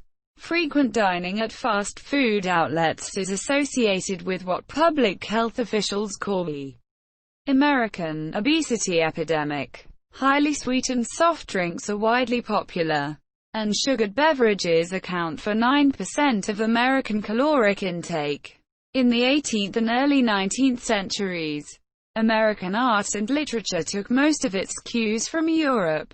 Writers such as Washington Irving, Nathaniel Hawthorne, Edgar Allan Poe, and Henry David Thoreau established a distinctive American literary voice by the middle of the 19th century. Mark Twain and poet Walt Whitman were major figures in the century's second half. Emily Dickinson, virtually unknown during her lifetime, is now recognized as an essential American poet. A work seen as capturing fundamental aspects of the national experience and character, such as Herman Melville's Moby Dick, 1851, Twain's The Adventures of Huckleberry Finn, 1885, F. Scott Fitzgerald's The Great Gatsby, 1925, and Harper Lee's To Kill a Mockingbird, 1960, may be dubbed the Great American Novel. 12 U.S. citizens have won the Nobel Prize in Literature, most recently Bob Dylan in 2016. William Faulkner, Ernest Hemingway and John Steinbeck are often named among the most influential writers of the 20th century. Popular literary genres such as the Western and hard-boiled crime fiction developed in the United States. The Beat Generation writers opened up new literary approaches, as have postmodernist authors such as John Barth, Thomas Pynchon, and Don DeLillo. The Transcendentalists, led by Thoreau and Ralph Waldo Emerson, established the first major American philosophical movement after the Civil War. Charles Sanders Peirce and then William James and John Dewey were leaders in the development of pragmatism in the 20th century. The work of W. V. O. Quine and Richard Rorty, and later Noam Chomsky, brought analytic philosophy to the fore of American philosophical academia. John Rawls and Robert Nozick led a revival of political philosophy, and Martha Nussbaum is its most important figure today. Cornel West and Judith Butler have led a continental tradition in American philosophical academia. Chicago school economists like Milton Friedman, James Monsieur Buchanan, and Thomas Sowell have affected various fields in social and political philosophy. In the visual arts, the Hudson River School was a mid-19th century movement in the tradition of European naturalism. The realist paintings of Thomas Eakins are now widely celebrated. The 1913 Armory Show in New York City, an exhibition of European modernist art, shocked the public and transformed the U.S. art scene. Georgia O'Keeffe, Marsden Hartley, and others experimented with new, individualistic styles. Major artistic movements such as the abstract expressionism of Jackson Pollock and Willem de Kooning and the pop art of Andy Warhol and Roy Lichtenstein developed largely in the United States. The tide of modernism and then postmodernism has brought fame to American architects such as Frank Lloyd Wright, Philip Johnson, and Frank Gehry. Americans have long been important in the modern artistic medium of photography, with major photographers including Alfred Stieglitz, Edward Steichen, Edward Weston, and Ansel Adams. One of the first major promoters of American theater was impresario P. T. Barnum, who began operating a Lower Manhattan entertainment complex in 1841. The team of Harrigan and Hart produced a series of popular musical comedies in New York starting in the late 1870s. In the 20th century, the modern musical form emerged on Broadway. The songs of musical theater composers such as Irving Berlin, Cole Porter, George and Ira Gershwin, and Stephen Sondheim have become pop standards. Playwright Eugene O'Neill won the Nobel Literature Prize in 1936. Other acclaimed U.S. dramatists include multiple Pulitzer Prize winners Tennessee Williams, Edward Albee, and August Wilson. Choreographers Isadora Duncan and Martha Graham helped create modern dance, while George Balanchine and Jerome Robbins were leaders in 20th-century ballet. Although little known at the time, Charles Ives's work of the 1910s established him as the first major U.S. composer in the classical tradition, while experimentalists such as Henry Cowell and John Cage created a distinctive American approach to classical composition. Aaron Copland and George Gershwin developed a new synthesis of popular and classical music. The rhythmic and lyrical styles of African American music have deeply influenced American music at large, distinguishing it from European and African traditions.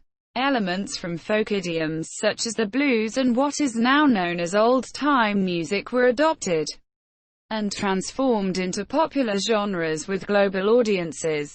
Jazz was developed by innovators such as Louis Armstrong and Duke Ellington early in the 20th century. Country music developed in the 1920s, and rhythm and blues in the 1940s. Elvis Presley and Chuck Berry were among the mid-1950s pioneers of rock and roll. Rock bands such as Metallica, the Eagles, and Aerosmith are among the highest-grossing in worldwide sales.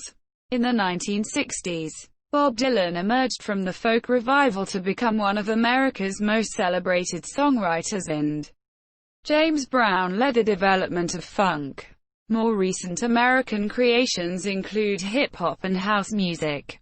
American pop stars such as Elvis Presley, Michael Jackson, and Madonna have become global celebrities, as have contemporary musical artists such as Taylor Swift, Britney Spears, Katy Perry, Beyoncé, Jay-Z, Eminem, Kanye West, and Ariana Grande. Hollywood, a northern district of Los Angeles, California, is one of the leaders in motion picture production. The world's first commercial motion picture exhibition was given in New York City in 1894, using Thomas Edison's kinetoscope. The next year saw the first commercial screening of a projected film, also in New York, and the United States was in the forefront of sound films development in the following decades. Since the early 20th century, the U.S. film industry has largely been based in and around Hollywood, although in the 21st century an increasing number of films are not made there, and film companies have been subject to the forces of globalization. Director D. W. Griffith, the top American filmmaker during the silent film period, was central to the development of film grammar, and producer-entrepreneur Walt Disney was a leader in both animated film and movie merchandising. Directors such as John Ford redefined the image of the American Old West and history, and, like others such as John Huston, broadened the possibilities of cinema with location shooting. With great influence on subsequent directors, the industry enjoyed its golden years, in what is commonly referred to as the Golden Age of Hollywood, from the early sound period until the early 1960s, with screen actors such as John Wayne and Marilyn Monroe becoming iconic figures. In the 1970s, film directors such as Martin Scorsese, Francis Ford Coppola and Robert Altman were a vital component in what became known as New Hollywood, or the Hollywood Renaissance. Grittier films influenced by French and Italian realist pictures of the post-war period. Since directors such as Steven Spielberg, George Lucas and James Cameron have gained renown for their blockbuster films, often characterized by high production costs, and in return, high earnings at the box office, with the Russo brothers' Avengers Endgame 2019 being the highest-grossing film of all time. Notable films topping the American Film Institute's AFI 100 list include Orson Welles' Citizen Kane, 1941, which is frequently cited as the greatest film of all time, Casablanca, 1942, The Godfather, 1972, Gone with the Wind, 1939, Lawrence of Arabia, 1962, The Wizard of Oz, 1939, The Graduate, 1967, On the Waterfront, 1954, Schindler's List, 1993, Singin' in the Rain, 1952, It's a Wonderful Life, 1946, and Sunset Boulevard, 1950. The Academy Awards, popularly known as the Oscars, have been held annually by the Academy of Motion Picture Arts and Sciences since 1929, and the Golden Globe Awards have been held annually since January 1944. American football is by several measures the most popular spectator sport. The National Football League, NFL, has the highest average attendance of any sports league in the world, and the Super Bowl is watched by tens of millions globally. Baseball has been regarded as the U.S. national sport since the late 19th century, with Major League Baseball, MLB, being the top league. Basketball and ice hockey are the country's next two leading professional team sports, with the top leagues being the National Basketball Association, NBA, and the National Hockey League, NHL. These four major sports, when played professionally, each occupy a season at different but overlapping times of the year. College football and basketball attract large audiences. In soccer, the country hosted the 1994 FIFA World Cup. The men's national soccer team qualified for 10 World Cups and the women's team has won the FIFA Women's World Cup 4 times. Major League Soccer is the sport's highest league in the United States. featuring 23 American and 3 Canadian teams. The market for professional sports in the United States is roughly $69 billion, roughly 50% larger than that of all of Europe, the Middle East, and Africa combined. 8 Olympic Games have taken place in the United States. 2028 Summer Olympics will mark the 9th time. The 1904 Summer Olympics in St. Louis, Missouri were the first ever Olympic Games held outside of Europe. As of 2017, the United States has 2,522 won medals at the Summer Olympic Games, more than any other country, and 305 in the Winter Olympic Games, the second most behind Norway. While most major U.S. sports such as baseball and American football have evolved out of European practices, basketball, volleyball, skateboarding, and snowboarding are American inventions, some of which have become popular worldwide. Lacrosse and surfing arose from Native American and Native Hawaiian activities that predate Western contact. The most watched individual sports are golf and auto racing, particularly NASCAR. Rugby union is considered the fastest-growing sport in the U.S., with registered players numbered at 115,000 plus and a further 1.2 million participants.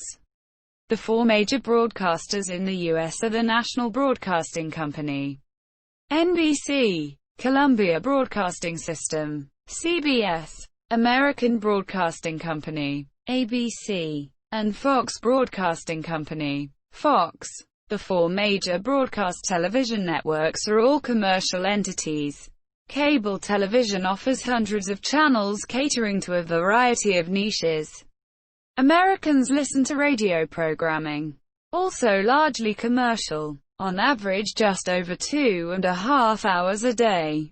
In 1998, the number of U.S. commercial radio stations had grown to 4,793 AM stations and 5,662 FM stations. In addition, there are 1,460 public radio stations.